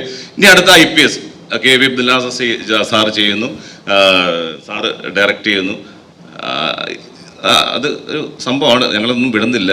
എല്ലാവരും ഉണ്ട്, എല്ലാവരും ഫാമിലി പോലെ തന്നെയാണ്. ആരും അങ്ങോട്ട് ഇപ്പം നായകനെന്നോ വില്ലെന്നോ ഈ പടത്തിലില്ല. എല്ലാവർക്കും ഈക്വൽ ക്യാരക്ടറാണ്. ഞാൻ നായകനെന്നൊന്നും ഇല്ല ഈ പടത്തിൽ, ഇതെല്ലാവർക്കും ഈക്വൽ ക്യാരക്ടറാണ്. ആ ക്യാരക്ടർ ഉണ്ടാക്കിയത് AK സന്തോഷ് സാറാണ്. അത് ഇത് ചെയ്തത്. പിന്നെ രവിചന്ദ്രൻ സാറ് ക്യാമറ മാൻ, അത് വേറെ ലെവലിൽ അദ്ദേഹം ചെയ്തു വെച്ചിട്ടുണ്ട്. ജോൺ കുട്ടി എഡിറ്റർ, അദ്ദേഹം ഇവിടെ ഉണ്ട്, അദ്ദേഹം മാറി നിൽക്കുകയാണ്. നിങ്ങൾക്ക് വിളിക്കാം അദ്ദേഹത്തെ. വലിയ എഡിറ്റർ, ആർട്ട്, അതുപോലെ ഒരുപാട് എല്ലാവരും കഷ്ടപ്പെട്ടൊരു വലിയ പടമാണ്. കാരണം 100 ഡേയ്സോളം ഞങ്ങൾ ഷൂട്ടിങ് പോയി. കാരണം ഇപ്പം 4 വർഷത്തോളം ഞങ്ങൾ ഈ ഫിലിമിൻ്റെ പുറകെ തന്നെയായിരുന്നു. DNA എന്ന് പറഞ്ഞ പടത്തിൻ്റെ പുറകെയായിരുന്നു. ഓരോ ക്യാരക്ടേഴ്സും ഞാൻ സംസാരിക്കുമ്പോഴും AK സന്തോഷ് സാറ് പറയുമ്പോഴും നമ്മൾ ഓരോ ക്യാരക്ടേഴ്സ് പറയും ഇങ്ങനെ ചെയ്യാം എന്ന് പറയും. റായലക്ഷ്മി ഈ പടത്തിൽ വന്നപ്പോഴും ഞാൻ സാറ് പറയുമ്പോൾ ഞാൻ സജസ്റ്റ് ചെയ്തിരുന്നു, സാറേ നമുക്ക് റായലക്ഷ്മി സാറ് പറയുമ്പോൾ ഓരോ ക്യാരക്ടർ, അത് എല്ലാം സപ്പോർട്ട് ചെയ്ത് ഞങ്ങളുടെ പ്രൊഡ്യൂസറാണ്. അപ്പോൾ വളരെ സന്തോഷമുള്ളൊരു നിമിഷമാണ്. അപ്പോൾ നാളെ DNA റിലീസാണ്. നിങ്ങളുടെ എല്ലാവരുടെയും സപ്പോർട്ട് വേണം. ഞങ്ങളെപ്പോലുള്ള പുതുമുഖം എന്ന് പറയില്ല, എന്നെപ്പോലുള്ള ഞാനൊരു പുതുമുഖമാണെന്ന് പറയാം. അപ്പോൾ നമ്മളെ സപ്പോർട്ട് ചെയ്യുക. ഒരുപാട് സന്തോഷം.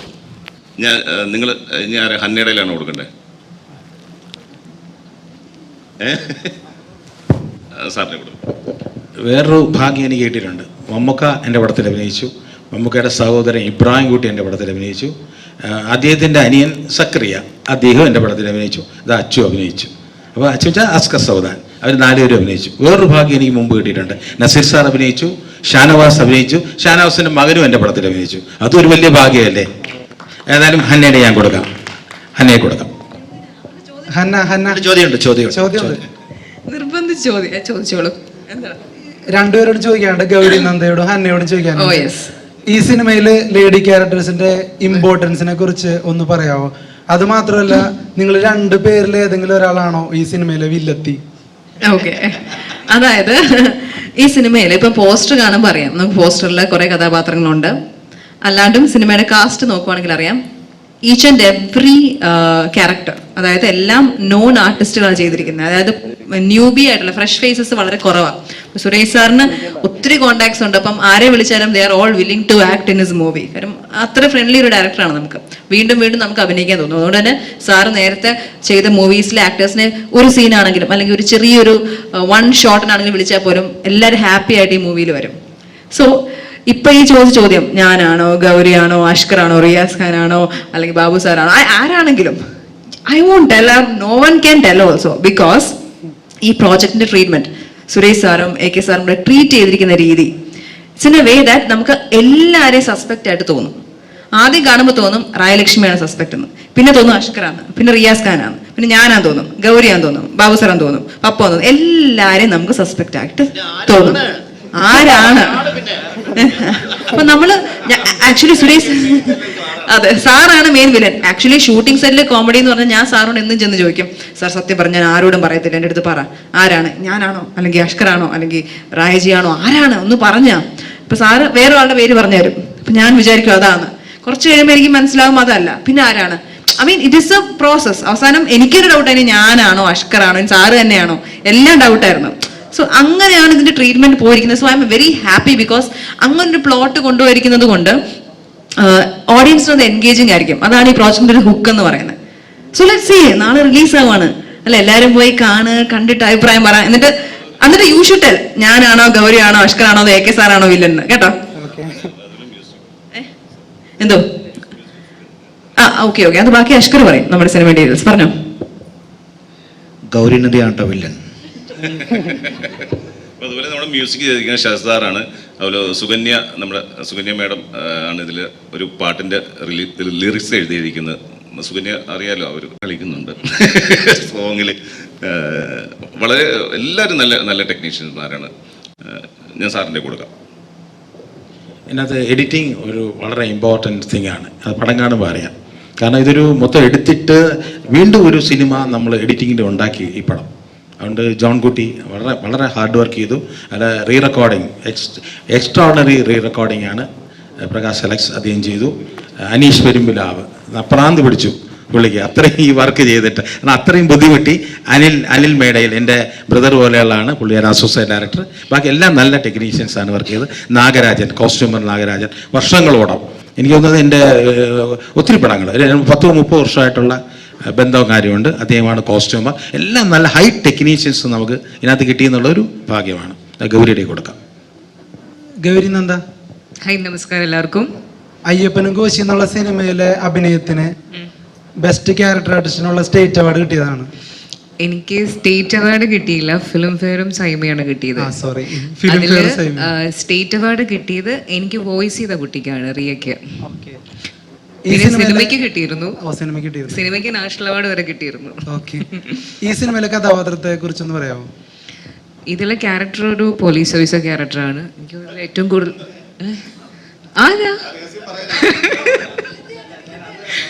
ഇല്ല, ഞാൻ ആക്ച്വലി സാറിൻ്റെ അടുത്ത് ഫസ്റ്റ് വന്നപ്പോൾ ചോദിച്ചു. ഓൾറെഡി കുറച്ചൊരു എന്താ പറയുക, ഒരു സസ്പെൻസ് ആയിട്ട് നിൽക്കുന്ന ക്യാരക്ടറാണ്, ഇതിനെക്കുറിച്ച് എന്തെങ്കിലും പറയാമോ എന്ന് ചോദിച്ചപ്പോൾ പറഞ്ഞു പോലീസ് ഓഫീസർ ക്യാരക്ടറാണെന്ന് പറഞ്ഞു എന്ന് പറഞ്ഞു. സത്യം പറഞ്ഞാൽ വില്ലത്തി ആരാണെന്നോ അല്ലെങ്കിൽ വില്ലൻ ആരാണെന്നോ ഇതിൻ്റെ കഥ എന്താണെന്നോ എനിക്കറിയില്ല. കാരണം സന്തോഷേട്ടൻ പോലും ഈ പറഞ്ഞ പോലെ കുറച്ച് കാര്യങ്ങളാണ് പറഞ്ഞേക്കുന്നത്. ഈവൻ സാറിൻ്റെ ഞാൻ പുറകെ നടന്നിട്ടുണ്ട്. മെയിൻ തിങ് എന്ന് വെച്ച് കഴിഞ്ഞാൽ ഞാൻ സ്ക്രിപ്റ്റ് വായിച്ചിട്ട് ക്യാരക്ടേഴ്സ് ചെയ്യുന്ന ഒരാളാണ്. ഇവിടെയാണ് ഒന്നും പറ്റാണ്ട്. കാരണം എന്ന് വെച്ച് കഴിഞ്ഞാൽ സാറിൻ്റെ മൂവിൽ കൂടിയാണ് ഹീറോയിനായിട്ട് ഞാൻ തുടങ്ങുന്നത്. അതിൽ ആൻറ്റി ഹീറോ ആണ് ഇരിക്കുന്നത്, അതിലുണ്ടായിരുന്നൊരു വില്ലനാണ് അവിടെ ഇരിക്കുന്നത് നായകനായിട്ട്.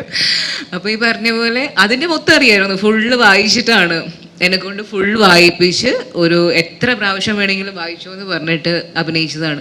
ഇതിലൊന്നും അറിയില്ല, ഒരു പേപ്പർ പോലും എനിക്ക് കിട്ടിയിട്ടില്ല. അതുകൊണ്ട് ഈ പറഞ്ഞ പോലെ സ്റ്റോറിയുടെ കാര്യത്തിൽ ഇപ്പോൾ ഇവിടെ ഇരുന്ന് പറഞ്ഞ എല്ലാവരും ശരിക്കും പറഞ്ഞത്, ആർക്കും ഇതിൻ്റെ ഫുൾ സ്റ്റോറി അറിയില്ല.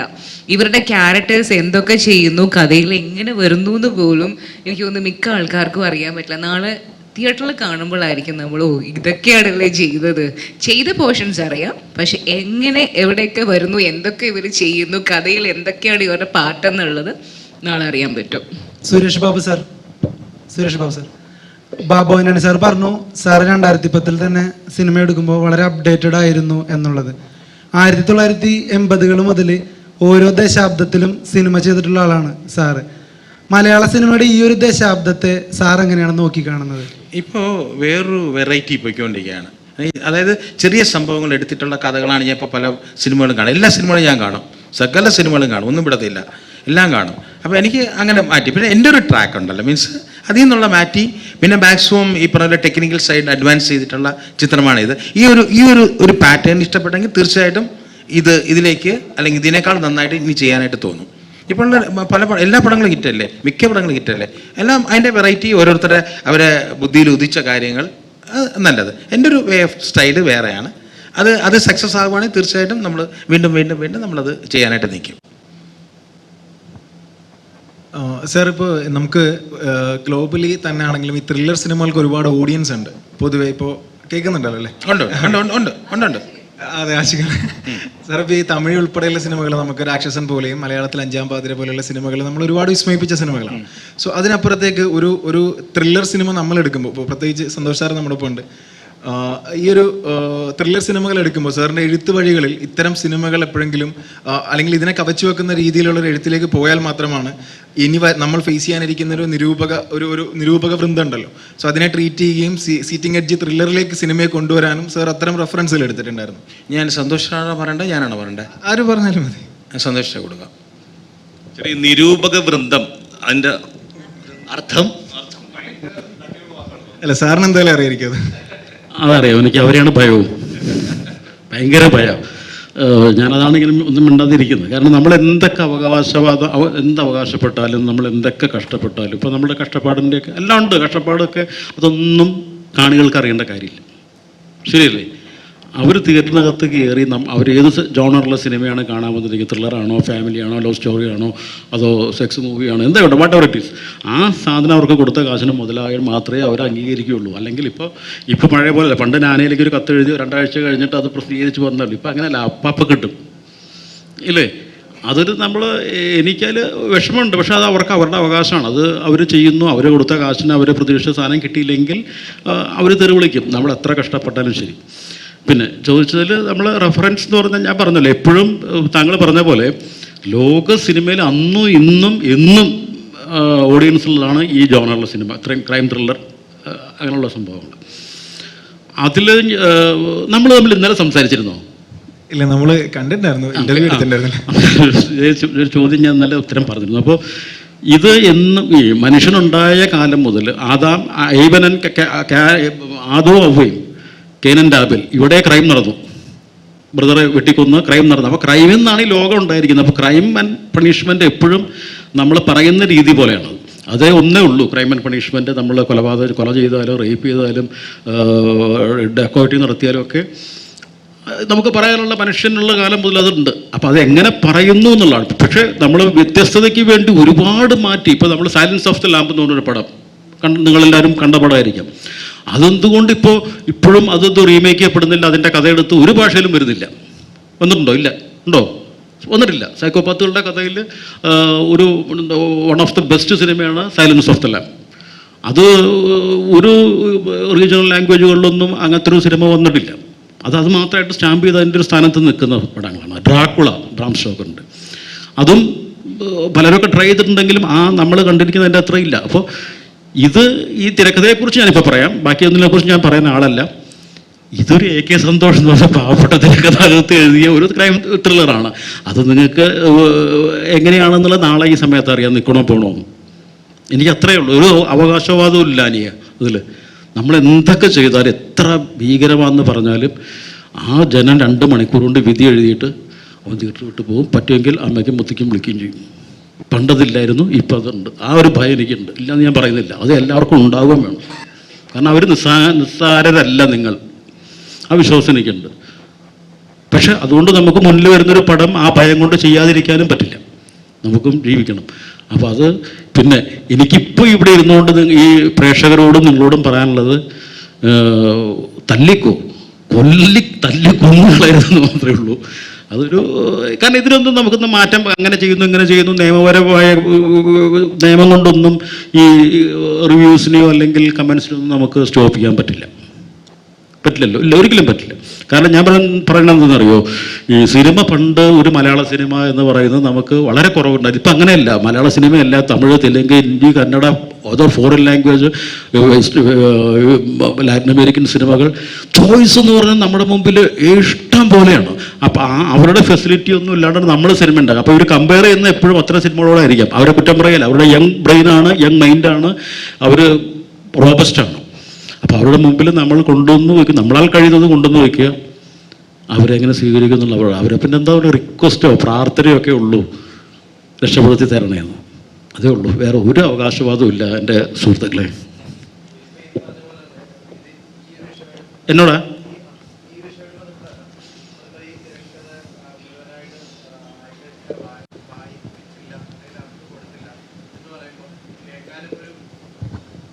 ഇപ്പം തിരക്കഥ മുഴുവനായിട്ട് ആക്ടേഴ്സിന് കൊടുത്തില്ല, ഇപ്പം അവർക്ക് കഥ മുഴുവനായിട്ട് അറിയില്ല എന്ന് പറയുമ്പോൾ അത് കേൾക്കാനൊക്കെ നമുക്ക് നല്ല സുഖം ഉണ്ടാവും. പക്ഷേ ഇത് പ്രാക്ടിക്കലി അതൊരു ചെയ്തെടുക്കാനായിട്ട് ഇപ്പം അവരെ സംബന്ധിച്ചിടത്തോളം ഏത് സാഹചര്യത്തിൽ എന്ത് ഇമോഷൻസ് വരണം, അല്ലെങ്കിൽ എങ്ങനെ ബിഹേവ് ചെയ്യണം, നമ്മൾ ഡമ്മി കൊടുക്കും, ഡമ്മി സിറ്റുവേഷൻ. അതിനോട് മാക്സിമം അടുത്ത് നിൽക്കുന്ന ചില ഡമ്മി സാധനങ്ങൾ പറഞ്ഞു, ഇതിൻ്റെ പ്രീവിയസ് സീൻ ഇങ്ങനെയാണ്, ഇത് കഴിഞ്ഞിട്ടുള്ള സിറ്റുവേഷൻ ഇങ്ങനെയാണെന്ന് പറഞ്ഞു. അതെന്താ നിവൃത്തികേട് കൊണ്ടാണ് സുഹൃത്തെ. ചില സമയത്ത് അവർ ചിലപ്പോൾ ഇത് 120ഓളം ക്രൂ മെമ്പേഴ്സ് ഉള്ള ഒരു ലൊക്കേഷനാണ്, ഒരു ഷൂട്ടിംഗ് ലൊക്കേഷൻ എന്ന് പറഞ്ഞായിരിക്കുമല്ലോ. അപ്പോൾ ഇതിൽ എപ്പോഴും ഇതിൻ്റെ ഒരു വൈറ്റൽ പോയിന്റ് ഉണ്ടാവും. അത് നമ്മൾ അത്രയും ആ ചെയ്യുന്ന ആർട്ടിസ്റ്റിനോട് മാത്രമേ അത് പറയാൻ പറ്റുള്ളൂ. ഇപ്പോൾ ഇതിൻ്റെ സ്റ്റാർ കാസ്റ്റിംഗ് നടക്കുന്ന സമയത്ത് എനിക്കെപ്പോഴും ഒരു ചെറിയ റോൾ ചെയ്യുന്ന ഒരാളാണെങ്കിൽ പോലും ഈ ഒരു സിനിമയുടെ മുഴുവൻ കഥ വിത്ത് ഷോട്ട് പോലെ പറഞ്ഞു കൊടുക്കുക എന്നുള്ളത് എൻ്റെ ഒരു രീതിയാണ്. പലപ്പോഴും എന്നോട് ഡയറക്ടർ വഴക്ക് പറഞ്ഞിട്ടുണ്ട്, പക്ഷേ ഇങ്ങനെ പറയല്ലേ, ഇങ്ങനെ പറയേണ്ട കാര്യമില്ല. അപ്പോൾ എനിക്ക് ആവശ്യം അവരുടെ നിന്ന് ഔട്ട്പുട്ട് നമുക്ക് കിട്ടുക, അവരെ ഇത് മനസ്സിലാക്കുക എന്നുള്ളതാണ്. പക്ഷെ ഇത്തരം സിനിമകളിൽ നമുക്ക് ചില കാര്യങ്ങൾ അറിഞ്ഞോ അറിയാതോ അവരുടെ വായനത് പോയി അറിയാലോ, ഇത് പുറത്ത് പോയതിൻ്റെ ഒരു വേറൊരു ഇതിൻ്റെ സസ്പെൻസ് എന്ന് പറഞ്ഞ സാധനം. സസ്പെൻസ് എന്ന് പറഞ്ഞൊരു പടം നാളെ ഈ നേരത്ത് പൊളിയും. സിനിമ റിലീസ് ചെയ്ത് 2ാമത്തെ മണി ക്ലൈമാക്സ് കഴിഞ്ഞ് അത് പൊളിഞ്ഞു. പക്ഷെ അപ്പോൾ ഒരു മൊമെൻ്ററി സസ്പെൻസ്, വീണ്ടും അത് കാണാനുള്ള ആ സസ്പെൻസ് എന്താണ് എന്ന് കാണാനുള്ള ഒരു ആഗ്രഹമുള്ള സസ്പെൻസ് ചിത്രങ്ങളുടെ വിജയം എപ്പോഴും. ഇപ്പോഴും നമ്മൾ CBI ഡയറിയൊക്കെ ഇപ്പോൾ ഫസ്റ്റ് നമ്മൾ കണ്ടുകൊണ്ടിരിക്കുന്നത് എന്തുകൊണ്ടാണ്? നമുക്കറിയാം, എല്ലാവർക്കും അറിയാം അത് ആരാണ് കൊന്നതെന്നുള്ളത്, അല്ലേ? അപ്പോൾ അത് ഇപ്പോൾ സുഹൃത്ത് ചോദിച്ചത് കറക്റ്റാണ്. ആർട്ടിസ്റ്റിനെ നിന്ന് ഔട്ട്പുട്ട് കിട്ടുമെന്ന് ചോദിച്ചാൽ നമുക്ക് വേറെ നിവൃത്തിയില്ല. അപ്പോൾ ഇവരോട് ചില ഡമ്മി കാര്യങ്ങളും പറയും, നീയാണ് അങ്ങനെയാണ്. ചില സമയത്ത് നമ്മൾ മിസ്ഗൈഡ് ചെയ്യും ഇവരെ, നീയാണ് വില്ലത്തി അല്ലെങ്കിൽ നീയാണ് വില്ലൻ, അത് ആരോടും പറയുന്നത്. അയാൾ അതനുസരിച്ച് ഭയങ്കരമായിട്ട് പെർഫോം ചെയ്യും. ചിലപ്പോൾ നമുക്ക് ആവശ്യമായിരിക്കും ഇയാളെ വില്ലനെന്ന് തോന്നിപ്പിച്ചുകൊണ്ട് ഒരു പോയിന്റ് വരെ അയാളെ കൊണ്ടുപോകണം ഓഡിയൻസിനെയും. ഇപ്പം നീ എല്ലാ വില്ലൻ കൊണ്ട് നീ വില്ലനെ പോലെ അഭിനയിക്കാൻ പറഞ്ഞു കൊടുത്താൽ അയാൾ ചെയ്യില്ല. അയാൾ ചെയ്യുന്നത് മെക്കാനിക്കലായി പോകും. അപ്പോൾ അയാൾ ഒരു സെർട്ടൈൻ ലിമിറ്റ് വരെ നീയാണ് ഇതെല്ലാം ചെയ്യുന്നത്, താനാണ് ചെയ്യുന്നത്, ഇങ്ങനെ ചെയ്യണമെന്ന് പറഞ്ഞ് കൊണ്ടുപോയിട്ട് അല്ല എന്ന് പറയുന്ന. അപ്പോൾ കുറച്ചും കൂടി എനിക്ക് തോന്നുന്നു നാച്ചുറൽ ആയിട്ടുള്ളൊരു ഓർഗാനിക് ആയിട്ടുള്ളൊരു ഔട്ട്പുട്ട് കിട്ടുന്നതാണ് എനിക്ക് തോന്നിയിട്ടുള്ളതും അനുഭവവും.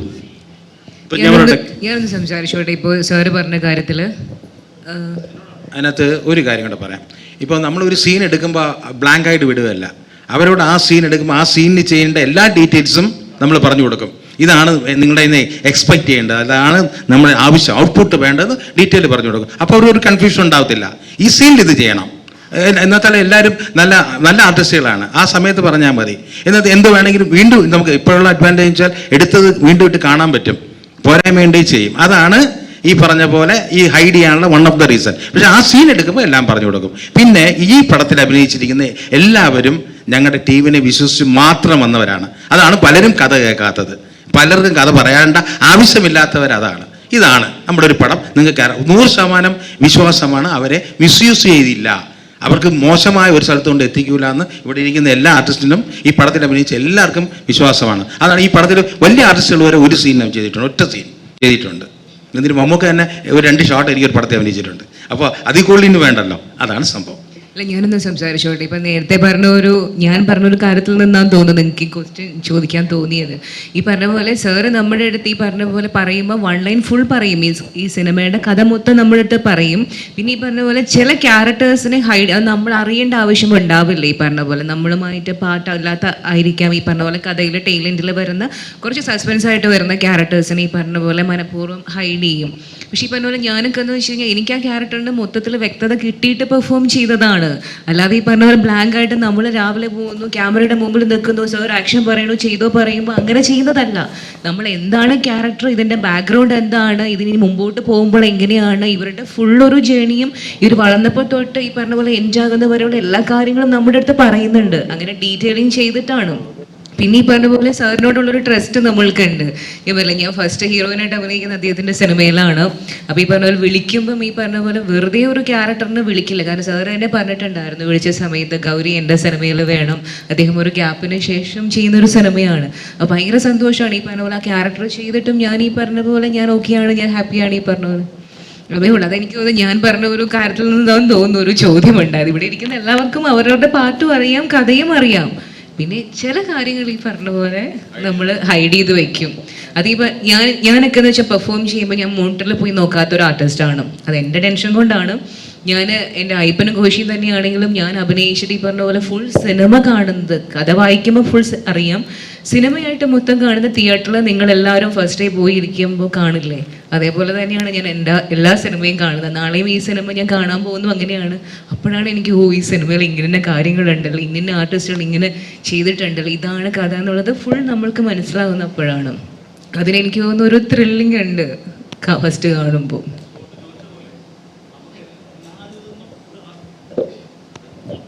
ആർട്ടിസ്റ്റിൽ നിന്ന് നമുക്കിത് മറച്ചു വയ്ക്കാൻ പറ്റില്ല. ആ പർട്ടിക്കുലർ ആ വൈറ്റൽ ആക്ഷൻ ചെയ്യുന്ന ആളും അതിനോട് ഇമ്മീഡിയറ്റ് അടുത്ത് നിൽക്കുന്ന ആർട്ടിസ്റ്റുകൾക്ക് ഇത് പറഞ്ഞേ പറ്റൂ. നമ്മൾ അവരോട് ഇത് പറഞ്ഞേ പറ്റൂ. അതിൻ്റെ ഒരു ഷൂട്ടിങ്ങിൻ്റെ ഒരു പ്രോഗ്രസ്സിലോ അല്ലെങ്കിൽ ബിഗിനിങ്ങിൽ അവരെ കമ്മിറ്റ് ചെയ്യുമ്പോഴോ അവരോട് ആ കാര്യം പറഞ്ഞേ പറ്റൂ. അപ്പോൾ അവരത് ചെയ്യുന്നതുകൊണ്ട് തന്നെ അവരത് വെളിവാക്കില്ല. പുറത്ത് എന്തായാലും എക്സ്പോസ് ചെയ്യാൻ പോകുന്നില്ല. അപ്പോൾ അതൊരു ട്രസ്റ്റാണ്. പിന്നെ ഈ പറഞ്ഞ പോലെയൊക്കെ വിശ്വാസമാണ്. ഇത് വിചാരിച്ചാൽ ചിലപ്പോൾ ഷൂട്ട് കണ്ട് നിൽക്കുന്നവനോ ലൈഫ് ബോയ്ക്ക് വരെ കണ്ടുപിടിക്കാനും പറ്റും. കാരണം എല്ലാവരും ബ്രെയിനി പീപ്പിളാണല്ലോ. നമ്മുടെ ഒരു വിശ്വാസം ചിലപ്പോൾ അവരെ അറിഞ്ഞോട്ട് നമ്മളോട് പറയാതിരിക്കും, മണ്ടം കളിക്കുകയായിരിക്കും, അതൊക്കെ ഉണ്ട്. നമ്മളങ്ങനെ ഫുൾ പ്രൂഫായി ഒരു അത് വയ്ക്കാനും പറ്റില്ല. സാർ ഇതിൽ ആക്ഷൻ ചെയ്തിട്ടുള്ളത് പൈനി മാസ്റ്റർ, കണ്ണൽ കണ്ണൻ സാർ, സ്റ്റൻ രവി, സെൽവ, റൺ രവി. ഇതിൽ ഞാനും അഷ്കറും തമ്മിൽ ഒരു അടിപൊളി സംഭവമില്ലേ? അതിനകത്ത് 4 ഫൈറ്റ് മാസ്റ്റേഴ്സ് ആണുള്ളത്. ഈ ഏറ്റവും ലീഡിങ് ആയിട്ടുള്ള ഒരു ഏതാണ്ട് ഒരു 6 ഫൈറ്റ്, ഒരു 8-10 സീക്വൻസ് ഉണ്ട് ഏതാണ്ട് ആക്ഷൻ മൂഡിലുള്ള 10. കാരണം അത് പടത്തിന് ആവശ്യമാണ്, അതുകൊണ്ടാണ് അങ്ങനെ ചെയ്തത്. രാജാ സാഹിബ് മൊത്തം കഥ ചോദിച്ചപ്പോൾ ഞാൻ ഒന്നും പറഞ്ഞില്ല. അവസാനം രാജാ സാഹിബ് ഫൈനലിൽ പറഞ്ഞത്, ചത്ത ആൾക്ക് അറിഞ്ഞുകൂടാ ഞാനാണോ ചത്തതെന്ന്, കൊന്ന ആൾക്ക് അറിഞ്ഞുകൂടാ ഞാനാണോ കൊന്നതെന്ന് എന്ന് ചുമ്മാ ഒരു തമാശയ്ക്ക് പറഞ്ഞു. ശരിക്കും ആക്ഷൻ്റെ കാര്യം പറഞ്ഞപ്പോഴാണ് എല്ലാവരും നമ്മളൊക്കെ ചെറുപ്പം മുതലേ സിനിമ കാണുമ്പോൾ ആക്ഷൻ കിങ് എന്ന് പറഞ്ഞിരിക്കുന്ന അദ്ദേഹമാണ് അടുത്തിരിക്കുന്നത്.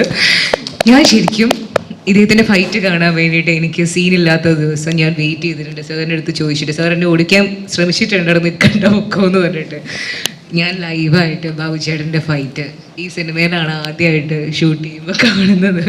ഒരുപാട് സന്തോഷം ഉണ്ടായിരുന്നു. കാരണം നിങ്ങൾക്ക് എല്ലാവർക്കും ഭയങ്കര ഇഷ്ടമല്ലേ നമ്മുടെ അദ്ദേഹം സീനിയർ ആയതുകൊണ്ട് പറയുന്നതാണ് കേട്ടോ. അപ്പോൾ അത് ലൈവായിട്ട് കണ്ടു ബാബുചേട്ടൻ്റെ റിയൽ ഫൈറ്റ്. ബാബു സാറും ഞാനും തമ്മിൽ ഒരു പടം ഫൈറ്റ് ചെയ്തിട്ടുണ്ട്, ഹൈവേ പോലീസ് എന്ന ചിത്രത്തിൽ. എനിക്ക് അങ്ങനെ ഒരു ഭാഗ്യം കിട്ടിയിട്ടുണ്ട് സാറായിട്ട് ഫൈറ്റ് ചെയ്യാൻ. പടം അഭിനയിച്ചിട്ടുണ്ട്, ഇപ്പോൾ പൊന്നിയിൻ സെൽവൻ അഭിനയിച്ചിട്ടുണ്ട്, പക്ഷേ കോമ്പിനേഷനിലായിരുന്നു. പക്ഷേ ഹൈവേ പോലീസിൽ സാറായിട്ട് എനിക്ക് ഫൈറ്റ് ചെയ്യാൻ ഒരു ഭാഗ്യം ഉണ്ടായിരുന്നു.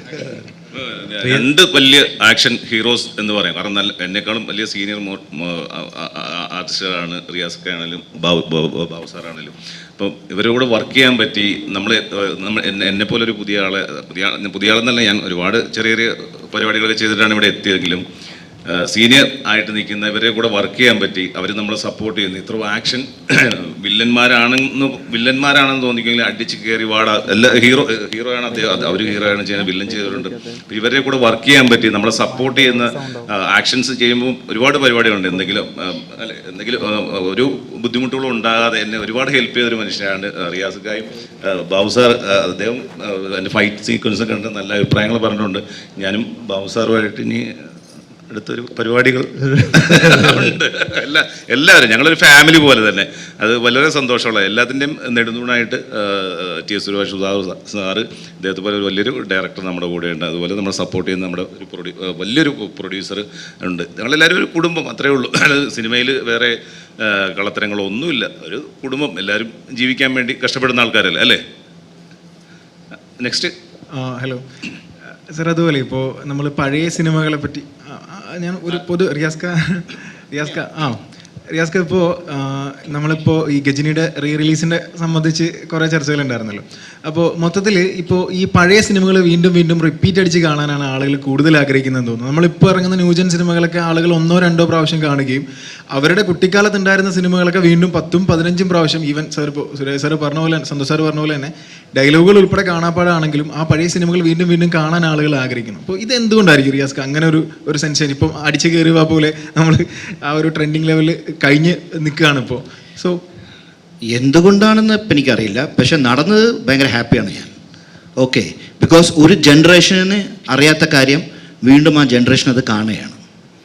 സോ മേ ബി ഒരു 30-40 ഇയേഴ്സ് ഓൾഡ് ഒരാൾ ഗജനിയിൽ എന്നെ അറിയായിരിക്കും, പക്ഷേ ഇപ്പോഴത്തെ പിള്ളേർ, ചെറിയ കുട്ടികൾ, അവർക്ക് അറിയായിരിക്കും ഗജനി എന്താണെന്ന്. So one generation is watching that. So ആ ജനറേഷനിലേക്ക് ഞാൻ വീണ്ടും കയറി ചെല്ലുകയാണ്. സോ അതുകൊണ്ട് മീൻസ് സോ ഹാപ്പി. പ്ലസ് ഈ റിലീസ് ചെയ്യുന്ന പടങ്ങളൊക്കെ ഹിസ്റ്ററിയിൽ മാർക്ക് ചെയ്ത ഫിലിംസാണ്. സോ വീണ്ടും അത് കാണട്ടെ, അത് കണ്ട് ഇൻസ്പയർ ആവട്ടെ, യങ് ക്രിയേറ്റേഴ്സ് വരട്ടെ, ആക്ടേഴ്സ് അത് കണ്ട് റെഫറൻസ് എടുക്കട്ടെ. സോ ഹാപ്പി മൂമെൻറ്റ്സ് അല്ല അതൊക്കെ. ബാബു സാർ, അതുപോലെ ഇപ്പോൾ നമ്മളൊക്കെ ചെറുപ്പത്തിലേയും ഇപ്പോഴത്തേക്ക് ഹീറോ ആണ് സാർ. അപ്പോൾ ഈ ഒരു ഏത് ബാബുവാണ്? ബാബു ആന്റണി സാർ. ഞാൻ സ്വന്തമായിട്ടൊരു മൈക്കുമായിട്ടാണ് വന്നത്, അമേരിക്കുന്നുണ്ടെന്ന്. ഓക്കെ സാർ, ഇപ്പോൾ പഴയ ഒരുപാട് സിനിമകളിൽ നമ്മൾ ഒരുപാട് ഇൻസ്പയർഡ് ആയ ഗൂസ് ബംസ് തന്ന ഒരാളാണ് സാർ, ഇപ്പോഴും തന്നുകൊണ്ടിരിക്കുന്ന ഒരാളാണ്. അപ്പോൾ ഈ ഒരു ആക്ഷൻ സിനിമകളിലേക്കുള്ളൊരു ക്ഷണം, ഇപ്പോൾ നമ്മൾ ഇടുക്കി ഗോൾഡ് പോലെയുള്ള സിനിമകൾ സാറിൻ്റെ അങ്ങനത്തെ അത്തരം കഥാപാത്രങ്ങൾ നമ്മൾ ഒരുപാട് ആസ്വദിച്ചിട്ടുണ്ട്. അപ്പോൾ സാറിന് എപ്പോഴെങ്കിലും തോന്നിയിട്ടുണ്ടോ ലൈക്ക് ഈ ഒരു ആക്ഷൻ സീക്വൻസസ് ഒക്കെ വിട്ട് കുറച്ചുകൂടി ക്യാരക്ടർ റോളുകളാണ് എനിക്ക് ഇനി ചെയ്യാനുണ്ടാവുക, അല്ലെങ്കിൽ ചെയ്താൽ കുറച്ചുകൂടി നന്നാവുമെന്നും, അതുപോലെ DNA നമുക്ക് ഈ ഒരു ടൈപ്പ് കാസ്റ്റിങ്ങിനപ്പുറത്തേക്ക് നമുക്ക് എന്തെങ്കിലും പ്രതീക്ഷിക്കാൻ പറ്റുമോ സാർ? അപ്പം നമുക്കൊരു ആക്ടറെ സംബന്ധിച്ചോളം വെറൈറ്റി കഥാപാത്രങ്ങൾ ചെയ്യാൻ കിട്ടുന്ന ഒരു അവസരം എപ്പോഴും വെൽക്കമാണ്. കാരണം വൈശാലിയാണെങ്കിലും ഇടുക്കി ഗോൾഡാണെങ്കിലും, പിന്നെ അഥവാ കടൽ, ദാദ, ചന്ത, പിന്നെ അതുപോലെ തന്നെ അപരാഹ്നം, ശയനം, അങ്ങനെ ഒരുപാട് വെറൈറ്റി കഥാപാത്രങ്ങൾ നമുക്ക് ചെയ്യാൻ സാധിച്ചിട്ടുണ്ട്. അപ്പോൾ ആക്ഷൻ അല്ലെങ്കിൽ ഏതെങ്കിലും ഒരു കഥാപാത്രം വിടുക എന്ന് പറയുന്നൊരു സംഭവം ഇതിനകത്ത് ഉദിക്കുന്നില്ല. കാരണം ആക്ഷൻ എന്ന് പറയുന്നത് തന്നെ അതൊരു പാർട്ട് ഓഫ് എ ക്യാരക്ടറാണ്.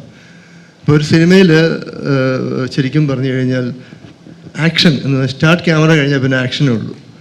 അപ്പോൾ നമ്മൾ ഈ ആക്ഷൻ എങ്ങനെ ഡിഫൈൻ ചെയ്യുന്നു എന്നുള്ളതാണ്. അതായത് ഇപ്പോൾ നമ്മൾ സംസാരിക്കുന്നു, രണ്ടുപേരും തമ്മിൽ സംസാരിക്കുന്നു, സംസാരിച്ചു കഴിഞ്ഞാൽ ആ സംസാരം ഒരു വാക്കേറ്റമായി വെർബൽ സ്പാറിങ് ആവുന്നു. അത് വെർബൽ സ്പാറിങ് ഫിസിക്കൽ സ്പാറിങ് ആകുമ്പോഴാണ് നമ്മൾ ഈ ആക്ഷൻ എന്ന് പറയുന്നത്. പക്ഷേ ബേസിക്കലി എവറിത്തിങ് ഈസ് ആക്ഷൻ. നമ്മൾ ഡാൻസ് ചെയ്യുന്നതോ ചിരിക്കുന്നതോ എല്ലാം ആക്ഷൻ തന്നെയാണ്.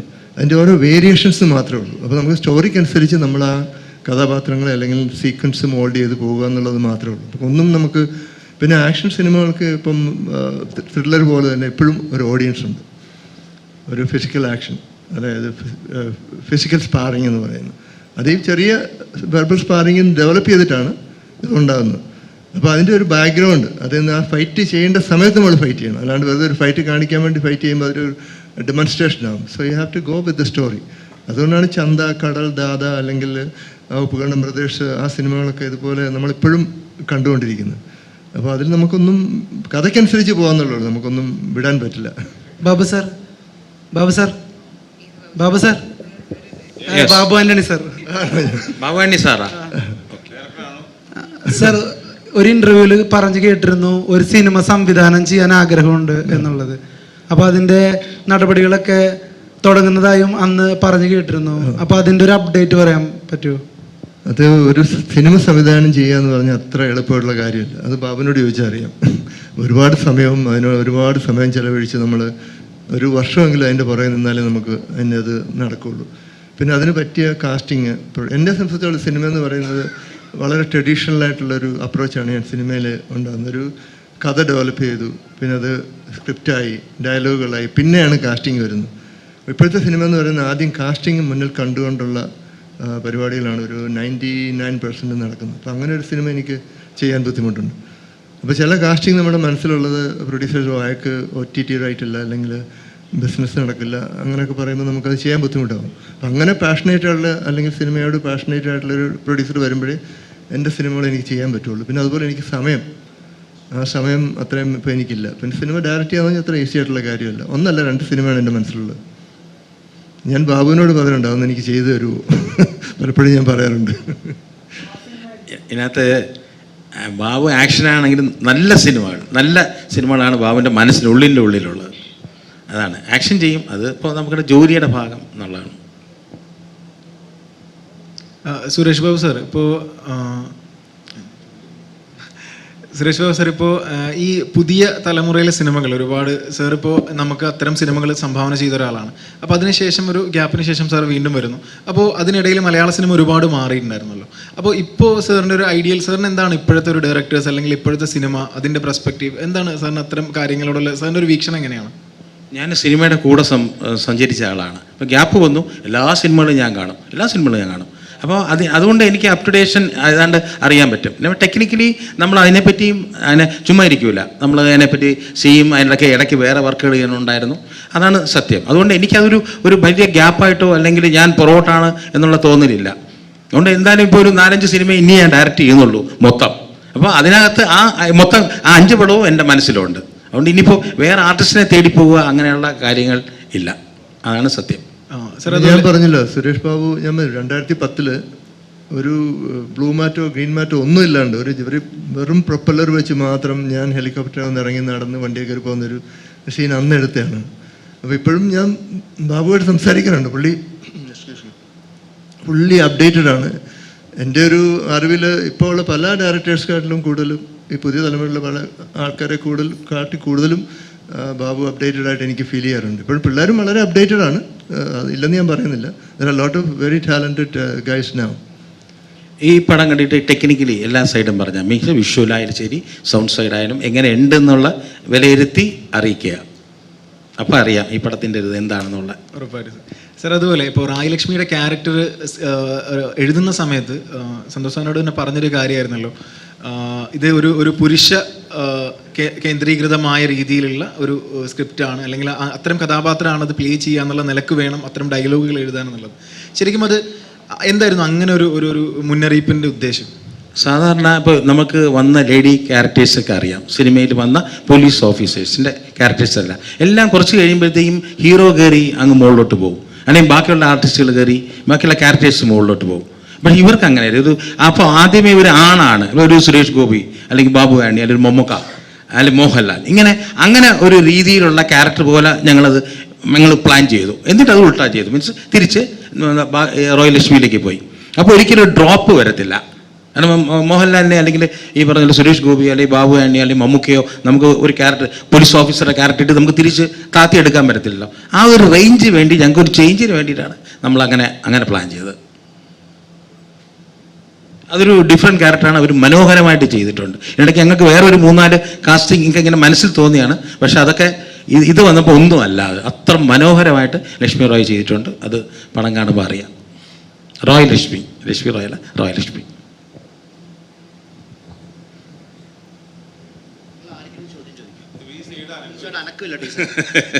എല്ലാവരും മയങ്ങിയിരിക്കുകയാണ്.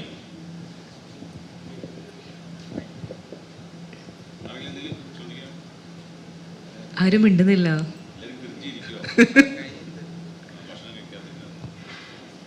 ഒരു ചോദ്യം അങ്ങോട്ട് ചോദിക്കുന്നോ എന്നോട്? ആ,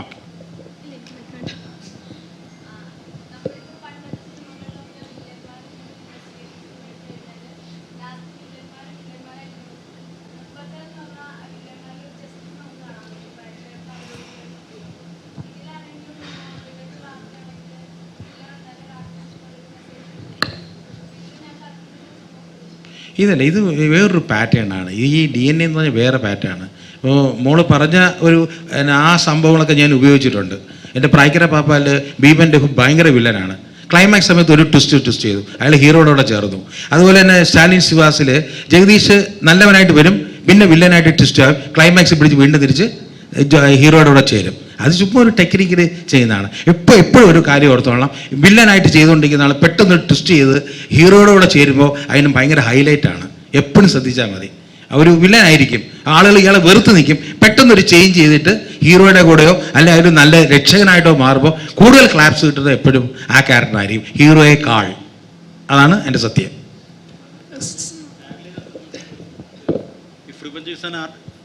അതായിരുന്നു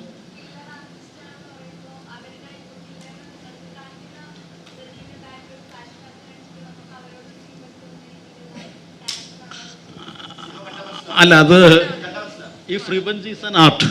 പ്രതികാരം ഒരു കലയാണെങ്കിൽ കൊലയാളി ഒരു കലാകാരനാണ് എന്നാണ് എൻ്റെ പച്ചയായ മലയാള പരിഭാഷ എന്ന് പറയുന്നത്. ആ കൊലയാളിയുടെ ചില മോഡസ് ഓപ്പറാൻഡി കേട്ടപ്പോൾ ഭയങ്കര കോമഡി ആയിട്ടുള്ളൊരു യൂസേജാണ് അത്. മോഡസ് ഓപ്പറ എമ്മോ, ആ എമ്മോയെ കുറിച്ച് മെൻഷൻ ചെയ്യുന്നുണ്ട് ഈ ടാഗ്ലൈൻ. ഈ കില്ലറുടെ മോഡസ് ഓപ്പറാൻഡി കുറച്ച് ഹൈലൈറ്റ് ചെയ്യുന്ന, അതിന് കുറച്ച് കാവ്യാത്മകമായിട്ട് നമ്മുടെ പടത്തിൻ്റെ ഒരു ടാഗ്ലൈൻ പോലെ ഉപയോഗിച്ചതെന്നുള്ളൂ. അതിൽ ചോദ്യത്തിൻ്റെ ഉദ്ദേശം എന്തായിരുന്നു കറക്റ്റ്?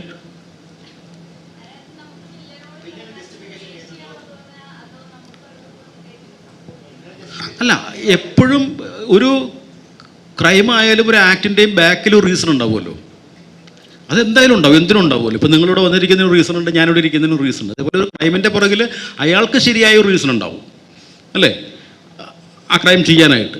അതുണ്ടാവുമല്ലോ എന്തായാലും, ഓഫ് കോഴ്സ് ഒബ്വിയസ്ലി അതുണ്ടല്ലോ, അതുണ്ടായ എല്ലാ ക്രൈം നടക്കുള്ളൂ. സുരേഷ് ബാബു സാർ, പൊതുവെ ഈ ജനറേഷനിലെ ത്രില്ലർ സിനിമകളിൽ സോങ്സ് കുറവാണ്, പക്ഷേ ഈ സിനിമയിൽ കുറച്ച് സോങ്സ് ഉള്ളതായിട്ട്. നീ ഈ സെൻറ്ററിൽ വന്നിരിക്കും, ഈ സൈഡ് മൊത്തം ഡള്ളാണ്, എല്ലാവരും ഉറക്കത്തിലിരിക്കുക. നീ ഇങ്ങോട്ട് വാ, നീ എനർജിയാ വാ. ഏറ്റവും കൂടുതൽ ചോദ്യം ചോദിച്ച ആള്, ഏറ്റവും കൂടുതൽ പെൺകുട്ടികൾ ഒന്നും മിണ്ടുന്നില്ല, ഒന്നും ചോദിക്കുന്നില്ല. വീഡിയോ കാണണോ? ഈ ഇന്റർവ്യൂവിന്റെ 50% ചോദിച്ച അനിയനാണ് ചോദ്യങ്ങൾ ചോദിച്ചു. Thank you sir. ഓക്കെ, പറഞ്ഞോ. സാർ സാധാരണ ഇപ്പോൾ ഇറങ്ങുന്ന ത്രില്ലർ സിനിമകളിലെ സോങ്സ് കുറവാണ്. സോങ്സ് അങ്ങനെ ഫോഴ്സ്ഫുള്ളി വയ്ക്കാറില്ല. പക്ഷേ ഈ സിനിമയിൽ കുറച്ച് സോങ്സ് ഉണ്ട്. അതും പഴയ സിനിമകളിലൊക്കെ കാണുന്ന പോലെ ആർട്ടിസ്റ്റുകളൊക്കെ വെച്ചിട്ടുള്ള രീതിയിലാണ് ട്രീറ്റ് ചെയ്തിരിക്കുന്നത്. അപ്പോൾ അങ്ങനെ ഇന്നത്തെ കാലത്ത് ട്രീറ്റ് ചെയ്യുമ്പോൾ എന്തെങ്കിലും ഒരു തരത്തിൽ അതിനെ ബാധിക്കും തോന്നുന്നുണ്ടോ ഈ ജനറേഷനിലെ സിനിമ വെച്ചിട്ട്? ഈ പടത്തിലെ 2 പാട്ടാണ് ഇതിനകത്തുള്ളത്. ഒന്ന് ഇപ്പോൾ അസ്കർ സൗദാനും ഹന്ന ആയതുകൊണ്ടാണ് ഒരു പാട്ട് ഷൂട്ട് ചെയ്യേണ്ടി വന്നത്. ഒന്ന് പ്രൊഡ്യൂസർ ഇഷ്ടപ്രകാരമാണ്. സത്യം, ആ ഒരു പാട്ട് ചെയ്തത് പ്രൊഡ്യൂസർക്ക് അങ്ങനെ ഒരു സോങ് വേണമെന്ന് അദ്ദേഹം ആ പാടെ ഈ പടത്തിൽ പറഞ്ഞിരിക്കുന്നത് അത് മാത്രമാണ്. അതുകൊണ്ടാണ്. പക്ഷേ ആക്ച്വൽ നമ്മൾ ഇപ്പോഴത്തെ ഒരു കണ്ടീഷനിൽ ഇനി ഒരു പടം ഞാൻ ചെയ്യുകയാണെങ്കിൽ ഇങ്ങനെയുള്ള സോങ്ങിൻ്റെ ഒരു സാധനം ആയിരിക്കില്ല ഞാൻ ഷൂട്ട് ചെയ്യാൻ പോകുന്നത്. പക്ഷേ ഇത് ഈ പടത്തിന് ലയിച്ച് നിൽക്കും. മീൻസ് അത് സിറ്റുവേഷനായിട്ട് മാച്ച് ആയതുകൊണ്ടാണ് ഞാൻ ഈ പാട്ട് ഷൂട്ട് ചെയ്തത്. തീർച്ചയായിട്ടും ഇനി അടുത്തൊരു പടം ചെയ്യുമ്പോൾ ഇങ്ങനെ ഒരു സാധനം ആയിരിക്കില്ല എൻ്റെ ഇത് പ്രതീക്ഷിക്കുന്നത്. മീൻസ് ഈ സോങ്ങിൻ്റെ സൈഡിൽ.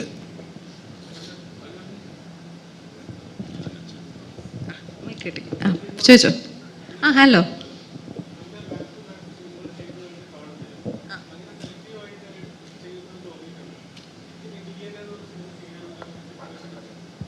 സിറ്റുവേഷൻ എന്ന് വെച്ച് കഴിഞ്ഞാൽ സെലക്ട് ചെയ്യാവുമെന്ന് വെച്ചാൽ ഒന്നാമത് എനിക്ക് കുറേ ഓഫേഴ്സ് ഒന്നും വരത്തില്ല.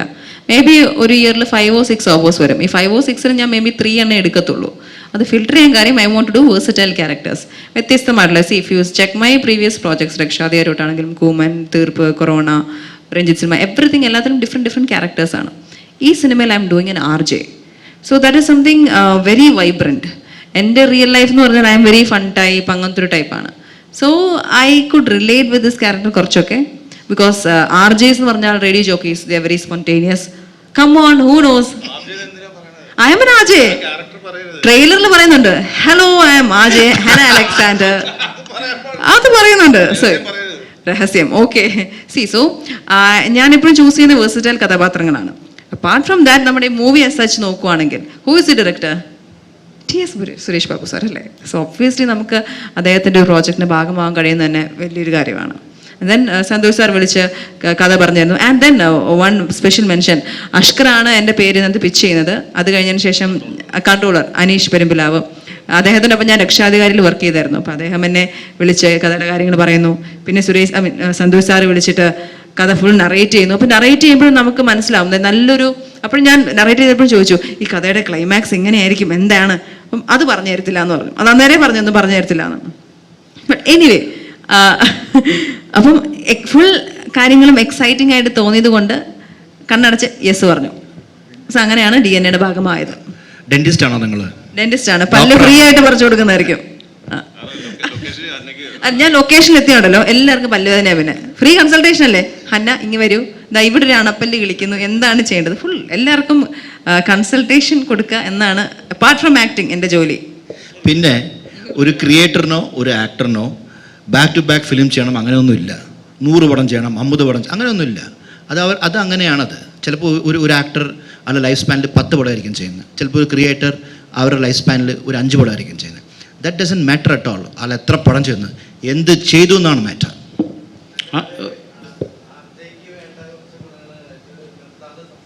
അതാ ഞാനിപ്പോൾ പറയാൻ പോയത്. അപ്പോൾ ഒരു റിക്വസ്റ്റ് ഇപ്പോൾ ഇവർക്ക് വേണ്ടിയിട്ട്, നമ്മുടെ പടത്തിലെ ഒരു RJ ഒരു റേഡിയോ സ്റ്റേഷനിലെ FM സ്റ്റേഷനിലെ ഒരു ഡയലോഗ് ഇപ്പോൾ അതേ മോഡുലേഷനിലെ ട്രെൻഡിൽ ഇവിടെ പറയണം.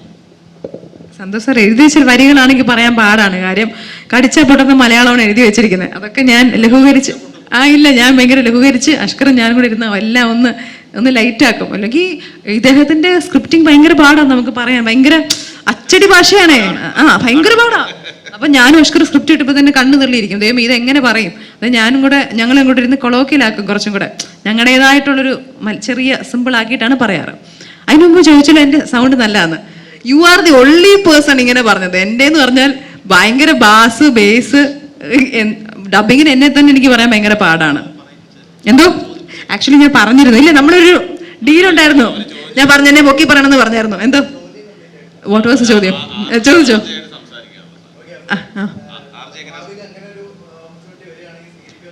RJ ആവാനോ? ഇല്ല, എനിക്ക് ഭാവിയിൽ ഡയറക്ടർ ആവാൻ ആഗ്രഹം. ആക്ച്വലി ഞാൻ ജിത്തു സാറിന്റെ, പ്രിയൻ സാറിന്റെ, ടി എ സുരേഷ് ബാബു സാറിന്റെ ഇവരുടെ ഒക്കെ കൂടെ വർക്ക് ചെയ്യുന്നതിന്റെ കാര്യം ഇതൊക്കെ എൻ്റെ ക്രാഷ് കോഴ്സസ് ആണ്. ഇവരുടെ ഒക്കെ കൂടെ ഫ്രീ ആയിട്ട് എനിക്കൊരു കോഴ്സ് കിട്ടുകയാണ്, എങ്ങനെ ഡയറക്റ്റ് ചെയ്യാമെന്ന് പഠിക്കുകയാണ്. സോ ഭാവിയിൽ coming years you can see me as a director ഭാവിയിൽ. So I want to be that. Short gap ഉള്ളപ്പോൾ കസേരയിട്ട് അപ്പുറത്ത് മോണിന്റെ അടുത്ത് വന്നിരിക്കും. അതെ, എല്ലാ പൊട്ടത്തരം ഞാൻ കണ്ടോളാൻ പറയും, നോക്കിക്കൊള്ളാൻ പറയും. അങ്ങനെ ഒരു ആഗ്രഹം എന്നോടൊക്കെ നേരത്തെ പറഞ്ഞു. ഞാൻ എല്ലാവരും പറയാറുണ്ട്. തീർച്ചയായിട്ടും ഷോർട്ട് വാച്ച് ചെയ്തോളാൻ പറയും. ഒത്തിരി എന്നെ സഹായിച്ചിട്ടുണ്ട്. നല്ലതല്ലേ ഒരാള് അങ്ങനെ വരാൻ, നമുക്ക് പറ്റുന്ന ഒരു ഹെൽപ്പ് സപ്പോർട്ട് നല്ല കാര്യം, അതുകൊണ്ട് അങ്ങനെ ചെയ്യുന്നു. ഓക്കെ, ഞാൻ ആർജെ ആക്കി ഞാനും പറയും, അഷ്കറും പറയണം. ഞങ്ങൾ രണ്ടും കൂടെ ആർജേസ് അല്ലേ, അഷ്കറും പറയണം. അപ്പൊ ഞാൻ പറഞ്ഞിട്ട് അഷ്കറാണേ.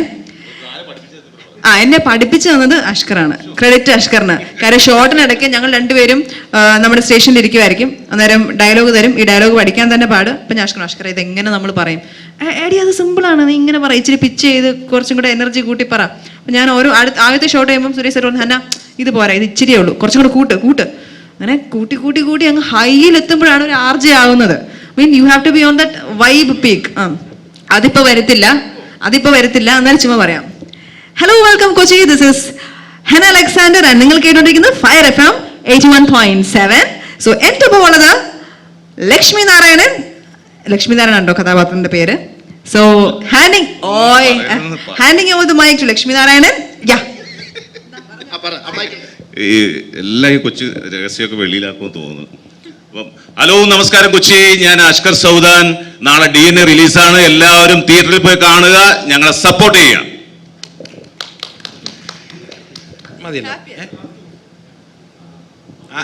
ആരോടാണ്? എന്നോട്.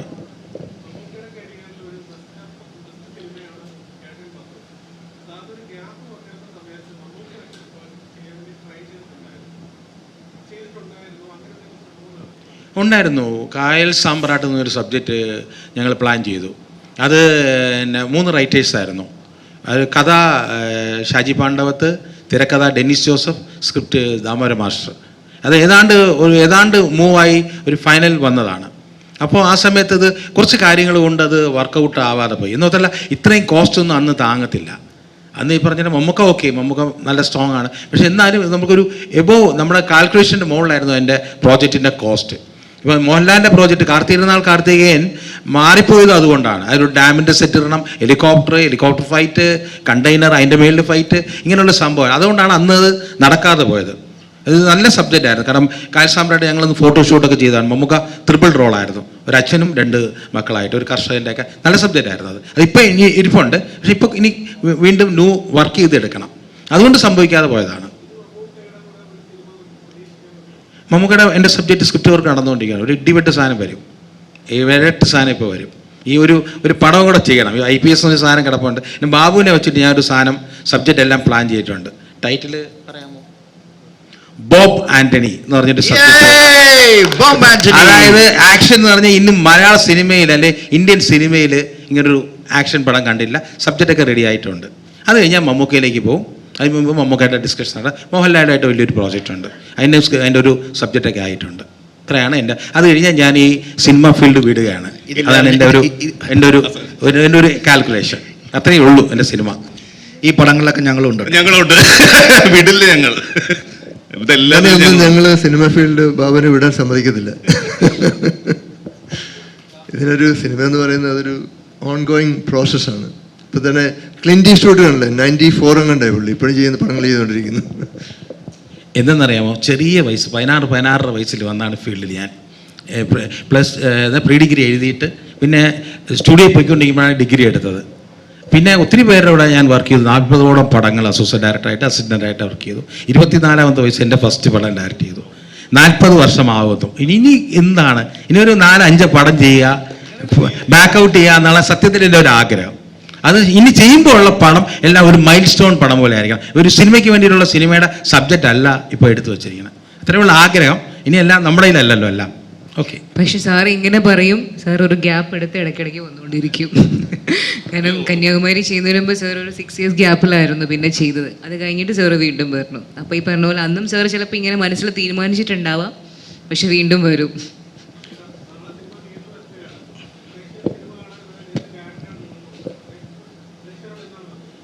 ഇത് എല്ലാവരും ഈ പടം കാണണം, ഞങ്ങളെല്ലാവരെയും സപ്പോർട്ട് ചെയ്യണം.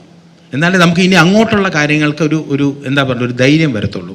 പിന്നെ ഞങ്ങളുടെ വേ ഓഫ് സ്റ്റൈൽ അല്ലെങ്കിൽ ഞങ്ങളുടെ റൂട്ട് ശരിയാണെന്ന് അത് പ്രൂവ് ചെയ്യണമെങ്കിൽ അത് എല്ലാവരും എല്ലാവരും ഈ പടം കാണണം, ഞങ്ങളെ അനുഗ്രഹിക്കണം. ഇത്രയും എനിക്ക് പറയാനുള്ളൂ. മാക്സിമം സപ്പോർട്ട് വേണം എല്ലാവരുടെയും. ഫുള്ളി എൻ്റർടൈനറാണത്.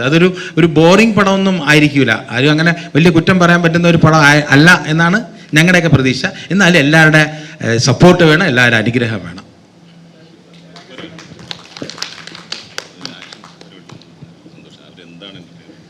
എൻ്റർടൈൻമെൻറ്റ് ഇതിൽ ക്യാമറ ബാബു സാറ് പറഞ്ഞ പോലെ ബാബുനണി സാറ് പറഞ്ഞ പോലെ നിങ്ങൾ ചോദിച്ചില്ലേ എന്തുകൊണ്ട് ആക്ഷൻ വേറെ C action is one John ഇത് ദാറ്റ് ചെറിയ കുട്ടികൾക്കും മിഡിൽ ഏജ് മാനും വയസ്സായവർക്ക് എപ്പോഴും ആക്ഷൻ എന്ന് പറഞ്ഞൊരു ഭയങ്കര ത്രില്ലാണത്. Larger than ലൈഫാണത്. നമ്മൾ നോർമൽ ലൈഫിൽ ചെയ്യാത്തൊരു കാര്യം നമ്മൾ സ്ക്രീനിൽ കാണുകയാണ്. That is why all the action movies are biggest blockbusters. Tom Cruise ആയിക്കോട്ടെ, അർണോൾഡ് ആയിക്കോട്ടെ, സിൽവസ്റ്റർ സ്റ്റലോൺ ആയിക്കോട്ടെ, വാൻ ഡേം ആയിക്കോട്ടെ, ജാക്കി ചാൻ ആയിക്കോട്ടെ, anybody you name, Salman Khan ആയിക്കോട്ടെ, ഇനി അജിത്ത് ആയിക്കോട്ടെ, വിജയ് ആയിക്കോട്ടെ. So the action stands out a lot. So അങ്ങനെ ആക്ഷൻ പാക്ഡ് ഒരു ഫിലിമും കൂടെ ആണ്. So youngsters come watch the movie. Action, അടിപൊളി ആക്ഷനാണ് ഈ പടത്തിൽ. അതുകൊണ്ട് ഈ വരുന്ന 14th വെള്ളിയാഴ്ച DNA തിയേറ്ററിലുണ്ട്. അപ്പോൾ എല്ലാവരും തിയേറ്ററിലേക്ക് കള്ളോ കപ്പയോ കരിമീനോ കൊഞ്ചോ എല്ലാം എൻ്റെ വക. അപ്പോൾ എല്ലാവരും തിയേറ്ററിലേക്ക് അടിച്ച് കയറി വാ.